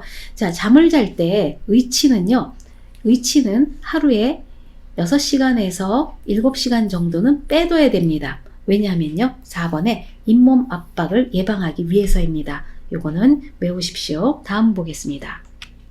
57번 대상자의 머리를 감길 때 옳은 방법은 1번 귀마기 솜으로 양쪽 귀를 막는다. 2번 침대 중앙에 반듯하게 눕힌다. 3번 방수포를 머리와 목 밑에 깔아준다. 4번 수건으로 가슴부터 허리까지 감싼다.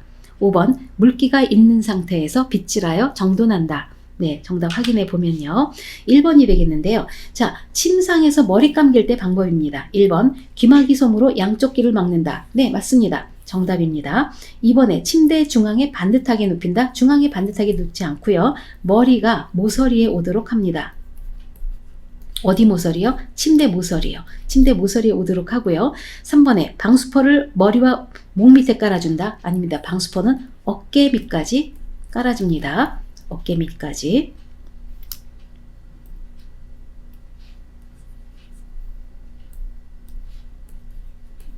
어깨 밑까지 깔아주고요. 4번에 수건으로 가슴부터 허리까지 감싼다? 아닙니다. 허리까지 감싸지 않고요. 가슴까지 감쌉니다. 가슴까지. 그 다음 5번, 물기가 있는 상태에서 빗질하여 정돈한다. 네, 물기가 있는 상태에서 절대 빗질하지 말고요. 헤어드라이어로 말린 다음에 마른 뒤에 머리를 빗질해 주는 것이 맞습니다. 그래서 여기서 맞는 것은 1번이 되겠습니다.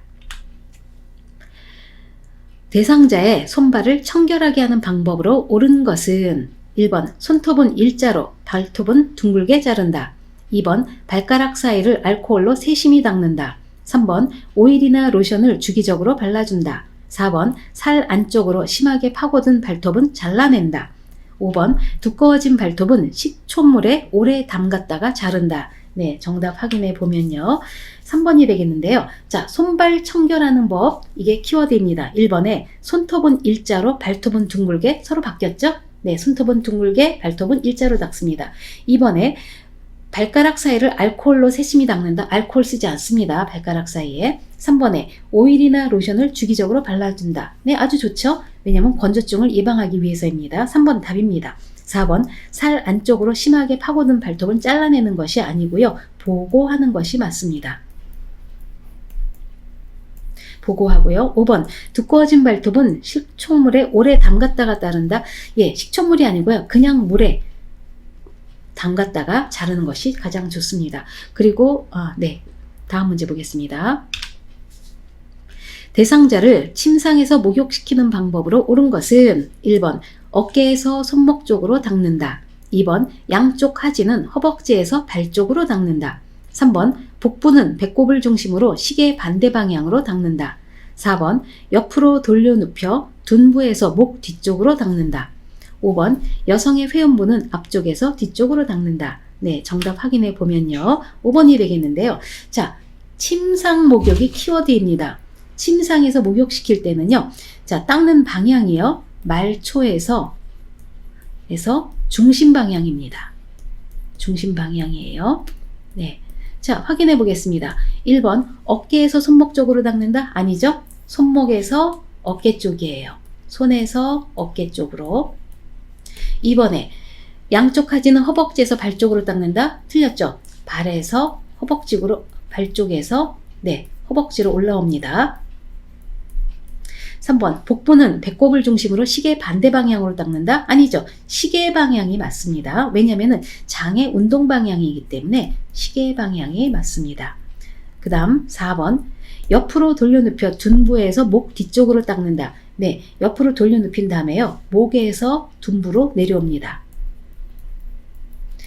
5번, 여성의 회음부는 앞쪽에서 뒤쪽으로 닦는다. 맞죠? 네, 여성의 회음부는요. 앞쪽에 그 회음부 우리 위치를 보면은요. 앞쪽에 요도가 있죠. 그 다음 질이 있고요. 그 다음에 항문이 있습니다. 항문이 있어요. 그래서 네, 깨끗한 쪽에서 더러운 쪽으로 닦기 때문에 앞쪽에서 뒤쪽으로 닦는 것이 맞습니다. 다음 그림과 같이 정맥 주사를 맞고 있는 왼쪽 편마비 대상자에게 단추 있는 옷을 입히는 순서로 옳은 것은 네, 바로 정답 확인해 보겠습니다. 자, 여기서 보면요. 이 옷 갈아입히기 문제 꼭 나옵니다. 거의가 나옵니다. 그런데 이 문제를 푸실 때는요.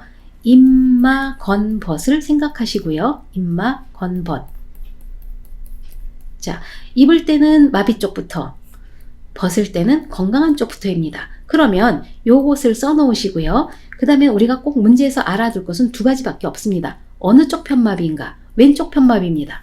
그리고 나서 입히는 것인가요? 벗기는 것인가요? 네, 두 번째로 알 것은 입히는지 벗기는지 두 가지만 알면 됩니다. 자, 문제에서 보면요. 왼쪽 편마비라고 했어요. 그리고 입히는 순서예요. 그러면 입히는 거니까 임마가 되겠죠. 임마는요, 입을 때는 마비 쪽부터입니다. 그래서 마비된 팔인 왼쪽 팔, 그 다음 수액주머니 오른쪽 팔 해서 4번이 답이 되겠습니다. 정맥주사를 맞고 있는 오른쪽 편마비 대상자를 돕는 방법으로 옳은 것은 1번 수액병은 대상자의 심장보다 낮게 위치하게 한다. 2번 주사바늘이 제거된 부위는 알코올솜으로 문질러준다. 3번 상의를 갈아입힐 때는 오른쪽 팔 수액, 왼쪽 팔 순으로 입힌다. 4번 정맥주사 부위가 붓고 수액 주입 속도가 느려지면 주사바늘을 떼준다. 5번 주입 속도를 스스로 조절하도록 조절기를 대상자 왼쪽 가까이에 둔다. 네, 정답 확인해 보면요. 3번이 되겠는데요. 자, 정맥주사를 맞고 있는데 오른쪽 편마비 대상자를 돕는 방법입니다. 자, 1번부터 볼게요. 수액병은 대상자의 심장보다 낮게 위치한다. 낮게 위치하면 어때요? 네, 오히려 그 혈액이 수액줄에 오히려 흘러나오게 되죠. 그래서 심장보다 높은 것이 맞습니다. 높게. 다음 2번 주사바늘이 제거된 부위는 알코올솜으로 문질러준다. 절대 문질러주지 않는다 했죠. 네, 1에서 2분간 지그시 눌러줍니다.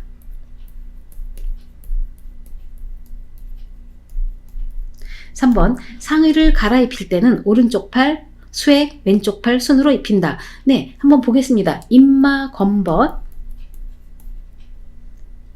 건벗인데요.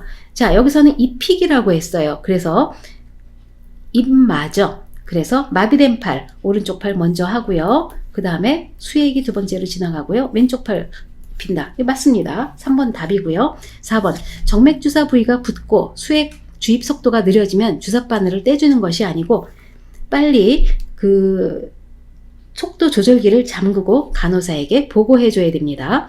5번 주입 속도를 스스로 조절하도록 조절기를 대상자 왼쪽 가까이에 둔다. 네, 조절기는요 대상자가 함부로 조절하지 않습니다. 병원 내에서는요 사실은요 그 주사가 들어가는 속도도 의사가 처방으로 냅니다. 그렇기 때문에 대상자분이 함부로 조절하는 거 좋지 않습니다. 심장에 좋지 않습니다. 62번 침대에 반드시 누워있는 왼쪽 편마비 대상자를 오른쪽으로 돌려눕히는 방법으로 옳은 것은 1번 침대 아래에서 종아리를 잡고 돌려눕힌다. 2번 대상자의 왼쪽에서 목과 팔을 잡고 돌려눕힌다. 3번 대상자의 왼쪽에서 엉덩이와 다리를 잡고 돌려눕힌다. 4번 대상자의 양쪽 겨드랑이 밑으로 두 팔을 넣어서 돌려눕힌다. 5번 대상자의 오른쪽 서서 어깨와 엉덩이를 잡고 돌려눕힌다. 네, 정답 확인해 보면요. 5번이 되겠는데요. 자, 왼쪽 편마비가 대상자인데요. 반드시 누워있는데 오른쪽으로 돌려눕히는 겁니다. 자, 왼쪽 편마비면요. 건강한 쪽은 오른쪽이에요. 그래서 돌려눕힐 때는요. 항상 그 건강한 쪽이 아래로 가게 돌려눕히는 것이고요. 그렇기 때문에 5번에 대상자의 오른쪽에 서서 네, 내 쪽으로 돌립니다. 가장 큰 근육인 어깨와 엉덩이를 잡고 돌려눕히는 거죠. 그래서 5번이 답이 되겠습니다. 63번 침대에 누워있는 대상자가 갑자기 숨쉬기 불편하다고 호소할 때 도움을 줄 수 있는 자세는 네, 확인해 보면요. 네, 2번이 되겠는데요. 자, 누워있는 대상자가 숨쉬기 불편하다고 할 때는요. 항상 반좌위를 취해 줍니다.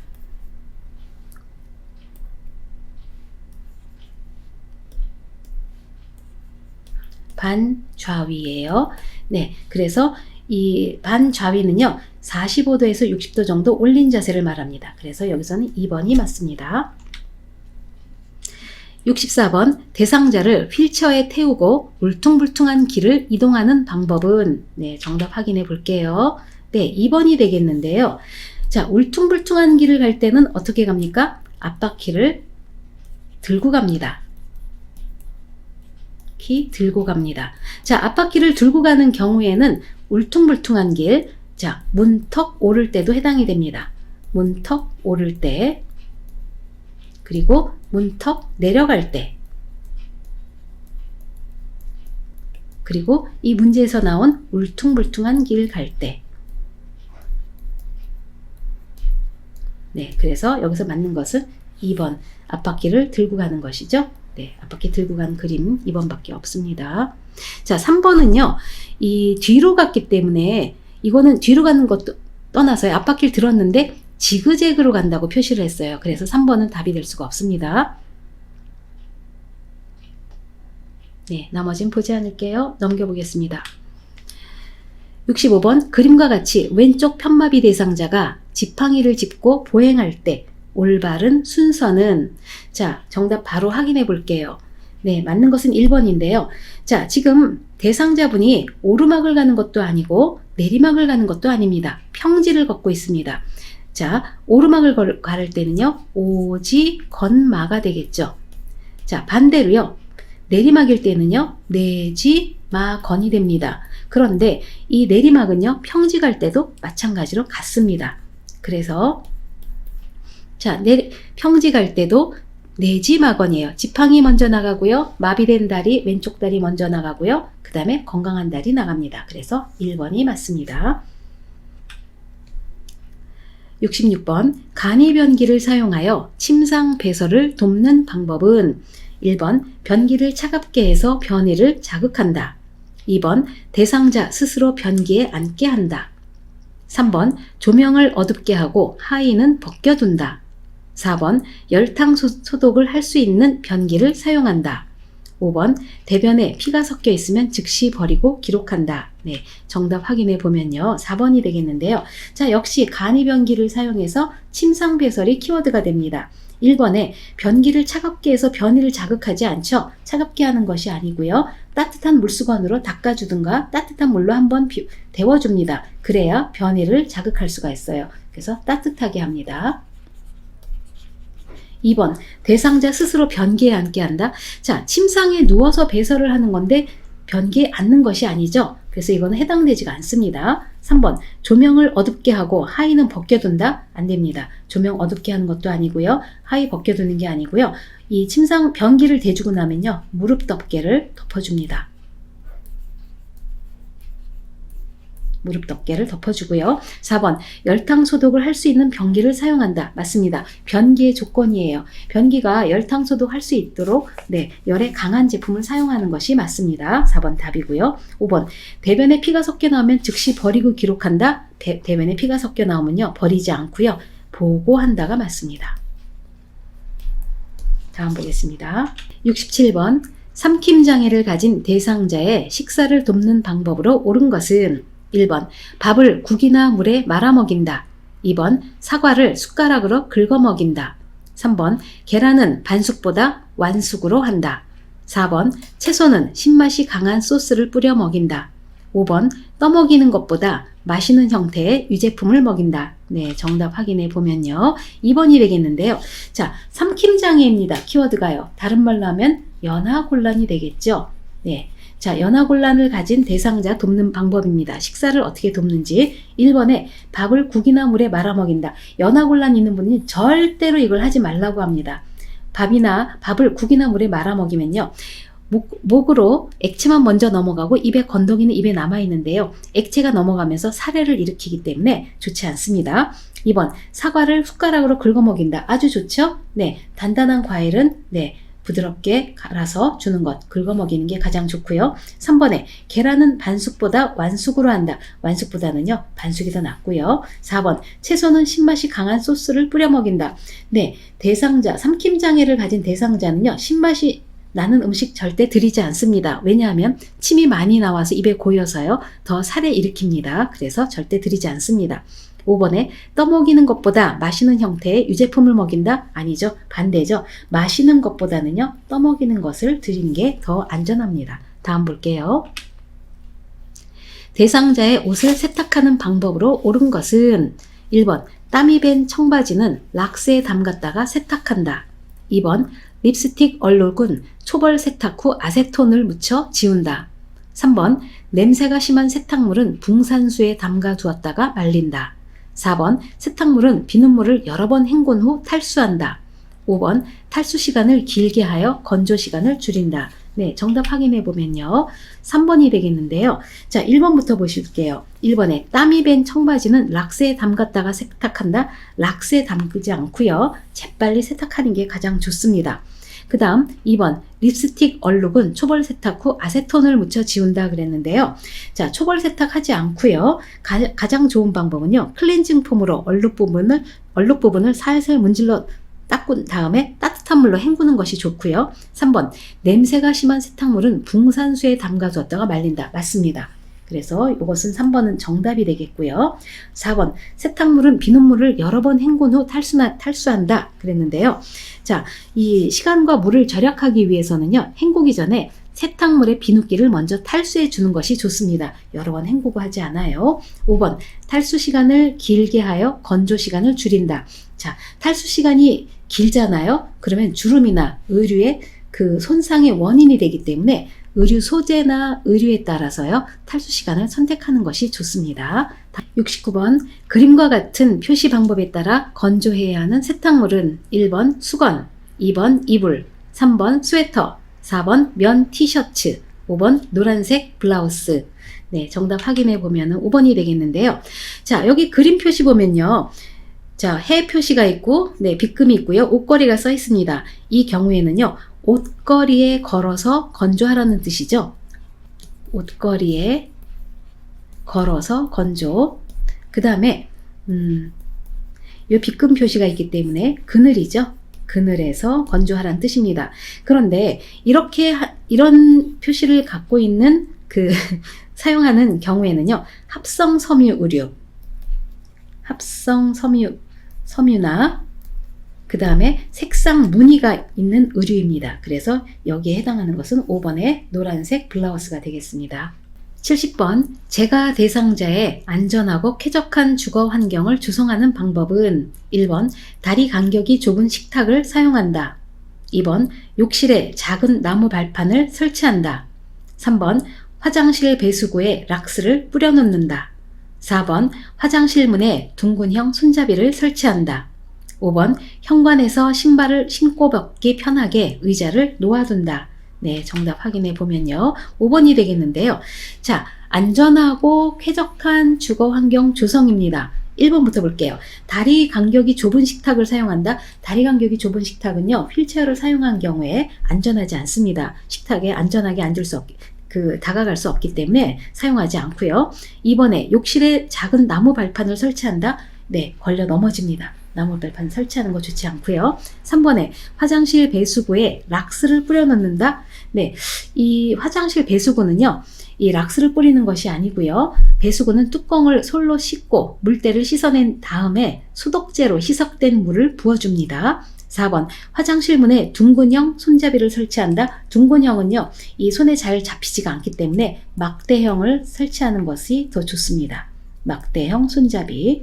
그 다음 5번 현관에서 신발을 신고 벗기 편하게 의자를 놓아둔다. 아주 좋죠? 어르신들이 이 대상자분들이 현관에서 신발을 신으려고 하면 허리를 구부리게 됩니다. 그러다 균형을 잃기 쉽기 때문에 네, 의자를 놓아두면 신발을 신고 벗기 매우 편해집니다. 다음 보겠습니다.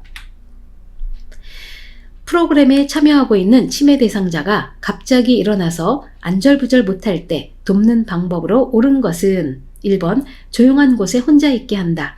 2번 배회하지 않도록 주의를 준다. 3번 대소변 욕구를 우선 확인한다. 4번 프로그램에 참여하도록 권유한다. 5번 조명을 조절하여 실내를 어둡게 한다. 네, 정답 확인해 보면요. 3번이 되겠는데요. 자, 치매 대상자분이 갑자기 안절부절한다. 일어나서요. 이럴 경우에는요. 대부분이 신체적 욕구가 있는 경우가 많습니다. 신체적 욕구. 그래서 이 치매 대상자분들은요. 본인의 어떤 신체적 욕구, 예를 들면은 화장실에 가고 배설을 하고 싶다든지, 네, 또는 목이 마른다든지, 그 다음에 배가 고프다든지, 또는 어디가 아프다든지, 통증이 있다든지 이런 것이 있을 때요. 호소를 못 하십니다. 그렇기 때문에 우리 요양보호사 선생님들은 제일 먼저 확인할 것은요. 신체적 욕구 중에 배설의 욕구가 있는지를 먼저 확인해 보는 게 가장 좋습니다. 3번에 대소변 욕구를 우선 확인한다. 그래서 이런 것이 없는데 그럴 경우에는 다른 조치를 취하는 것이 좋죠. 다음 보겠습니다. 치매 대상자가 자신이 즐겨 입는 꽃무늬 블라우스를 접었다 폈다 하느라 잠을 자지 않을 때 대처 방법은 1번 늦었으니 내일 다시 하라고 한다. 2번 블라우스를 입고 자자며 다독인다. 3번 그런 행동을 하는 이유를 물어본다. 4번 세탁해 주겠다며 블라우스를 가져간다. 5번 수건으로 바꾸어주고 계속하게 한다. 네, 정답 확인해 보면 2번이 되겠는데요. 자, 여기서는 본인이 즐겨 입는 꽃무늬 블라우스를 계속 접었다 폈다 하느라고 잠을 못 잡니다. 그래서 우리 치매 대상자를 대하는 원칙 중에요. 해가 되지 않는 행동은 일단 허용하고 지켜본다가 많이 있습니다. 그래서 여기선 2번에 블라우스를 입고 자자고 다독이는 것이 가장 무리가 없고 가장 원활한 방법입니다. 안전한 방법입니다. 다음 보겠습니다. 73번 방금 식사한 것을 잊어버리고 밥을 달라고 하는 치매 대상자를 돕는 방법은 1번 다 먹은 식기를 보이는 곳에 그대로 둔다. 2번 음식을 큰 그릇에 넉넉히 담아준다. 3번 요구할 때마다 음식을 주고 소화제를 먹인다. 4번 다른 요양보호사를 데려와 확인시켜준다. 5번 음식을 먹었다는 사실을 기억하도록 주의를 준다. 네, 정답 확인해 보면 1번이 되겠는데요. 자, 식사한 것을 잊어버린다는 것은요, 이 우리 치매 대상자분들은요, 단기 기억을 잘 못하십니다. 그랬기 때문에 식사를 하셨는데 본인이 했다는 사실을 기억하지 못하시고 계속 밥을 달라고 하거든요. 그래서 이럴 때는요, 1번에 다 먹은 식기를 보이는 곳에 그대로 두고요. 먹었다는 것을 보여주고 상기시킵니다. 또 다른 방법은요. 지금 식사를 준비하고 있습니다. 라고 해서 얘기를 해주는 것도 방법이 되겠죠. 다음 보겠습니다. 치매 대상자가 환각 증상을 보이며 창밖에 아들이 와 있어 라고 말할 때 요양보호사의 대답으로 옳은 것은 1번 아들이 아니에요. 잘못 봤어요. 2번 아들은 바빠서 못 와요. 기다리지 마세요. 3번 아들이 많이 보고 싶으신가 봐요. 4번 어르신 제발 정신 좀 차리세요. 5번 자꾸 거짓말하면 간식 안 드릴 거예요. 네, 정답 확인해 보면은요. 자, 3번이 되겠는데요. 자, 환각 증상을 보이고 있습니다. 그래서 창밖에 아들이 와 있다라고 얘기할 때 대개 환각 증상을 보일 때는요. 들어주는 것이 가장 좋습니다. 들어주고요. 그 다음에는 공감적인 대화를 해주는 것이 좋습니다. 자, 공감은요. 나는 당신의 상황을 알고 당신의 기분을 이해한다. 기분을 이해한다라는 것이 가장 적합할 것 같습니다. 창밖에 아들이 와 있을 경우에는요. 3번에 아들이 보고 싶기 때문에 아들이 와 있다고 환각 증상을 보일 수가 있습니다. 그래서 아들이 많이 보고 싶으신가 봐요. 라고 해주는 것이 가장 좋죠. 시설에서 생활하고 있는 치매 대상자가 다음과 같은 행동을 할 때 대처 방법은 거실에 있는 의자가 자신의 것이라면서 다른 사람이 앉지 못하게 한다. 다른 사람이 앉지 못하게 긴 의자를 혼자 차지하고 눕는다. 1번 거실에 있는 의자를 없앤다. 2번 의자마다 번호를 붙여 배정한다. 3번 대상자를 거실에 나오지 못하게 한다. 4번 탁구를 치자며 다른 곳으로 데리고 간다. 5번 시설의 생활 규칙에 대해 자세히 설명한다. 네, 정답 확인해 보면요. 4번이 되겠는데요. 자, 여기서는 문제 행동이 있는데 이게 이분들이 이런 어떤 대화를 통해서 해결할 수 있는 방법이 많이 있지는 않습니다. 그래서 이럴 경우에는요. 관심을 다른 곳으로 돌려주는 게 가장 좋은 방법입니다. 그래서 이럴 때는 4번에 탁구를 치자며 다른 곳으로 데리고 간다. 이게 되겠습니다. 76번 시설 치매 대상자가 해질 무렵이 되면 가방을 들고 아들 집으로 가겠다고 할 때 대처 방법은 1번 들고 있는 가방을 보이지 않는 곳으로 치운다. 2번 침실 조명을 어둡게 하여 잠을 청하게 한다. 3번 좋아하는 따뜻한 음료를 마시러 가자고 한다. 4번 아들이 출장을 가서 집에 아무도 없다고 말한다. 5번 지금은 늦었으니 내일 아들을 만나러 가자고 한다. 네, 정답 확인해 보면요. 3번이 되겠는데요. 자, 문제 보면요. 해질 무렵이 되면 가방을 들고 가겠다면서 이 행동이 달라지십니다. 이럴 때는요. 우리 석양증후군이라고 많이 보는데요. 이 석양증후군은 시험 문제가 거의 꼭 한 문제가 나오는 편입니다. 한번 정리를 해볼게요. 대개 치매 대상자가 해질녘이 되면요. 더욱 혼란해지고 불안정하게 보이고요. 의심 및 우울 증상을 보이는 것입니다. 그럴 때는요. 대처 방법은요. 해질녘에는 충분한 시간을 가지고 함께 있어주는 게 가장 좋은 방법이고요. 그 다음에는 좋아하는 소일거리 그리고 애완동물과 즐거운 시간을 보내도록 해줍니다. 또는 따뜻한 음료수나 등 마사지, 음악 듣기 등을 해서 잠드는 데 도움이 되겠고요. 그 다음 TV를 켜놓거나 조명을 밝게 해주는 것이 좋습니다. 자, 여기서 해당되는 것은 3번에 좋아하는 따뜻한 음료를 마시러 가자고 한다 하면서 같이 있어주는 게 아주 좋은 방법이죠. 네, 3번 되겠습니다. 중증 인지기능 장애 대상자의 불안감과 스트레스를 해소하고 정서적 안정을 주는 인지자극 훈련은 1번 날짜 계산기, 2번 탬버린 연주하기, 3번 얼굴 삼행시, 4번 손가락 낭독회, 5번 뇌 건강 일기 쓰기. 네, 정답 확인해 보면요. 네, 2번이 되겠는데요. 자, 문제 키워드는요. 중증 인지기능 장애입니다. 그리고 불안감과 스트레스를 해소하는 방법을 찾고 있어요. 자, 오른쪽에 중증 인지기능 장애 대상자를 위한 인지 프로그램을 좀 가지고 와봤는데요. 첫 번째는 흩어진 낱글자로 단어 만들기입니다. 자, 중증이기 때문에 좀 어려운 거 못해요. 그래서 흩어진 낱글자를 맞춰서 단어를 맞추는 거고요.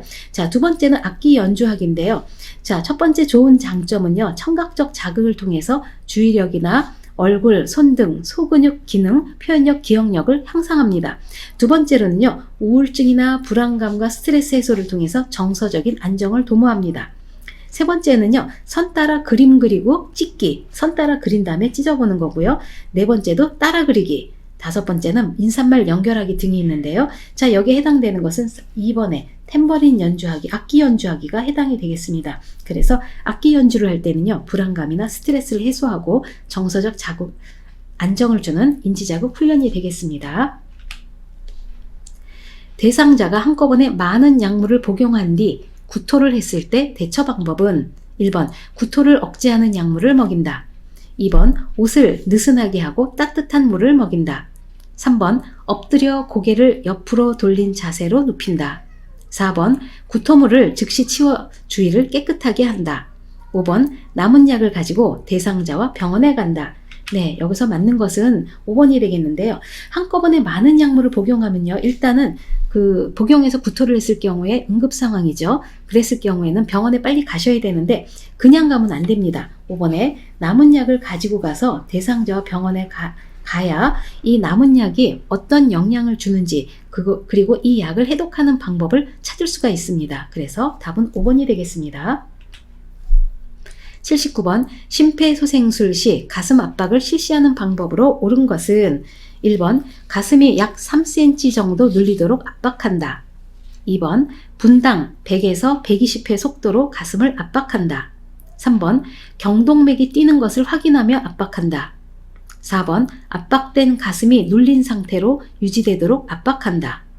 5번 가슴뼈 아래쪽 명치 부위를 강하고 빠르게 압박한다. 네, 정답 확인해 보면 2번이 되겠는데요.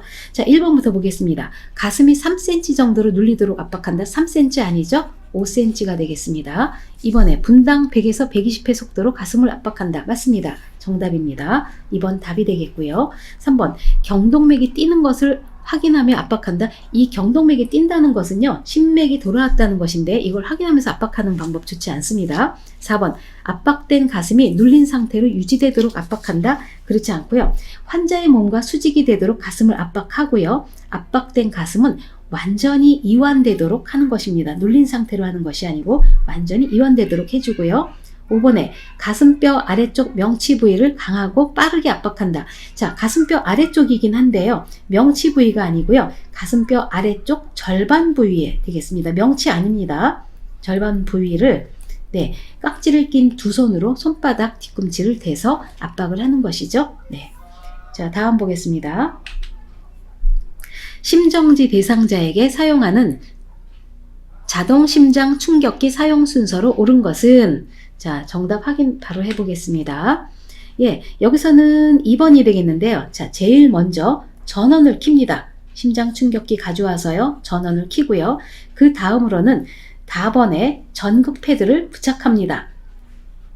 전극 패드를 부착하죠. 네. 그 다음에 라번에 심장 리듬을 분석합니다. 심장 리듬 분석하고요.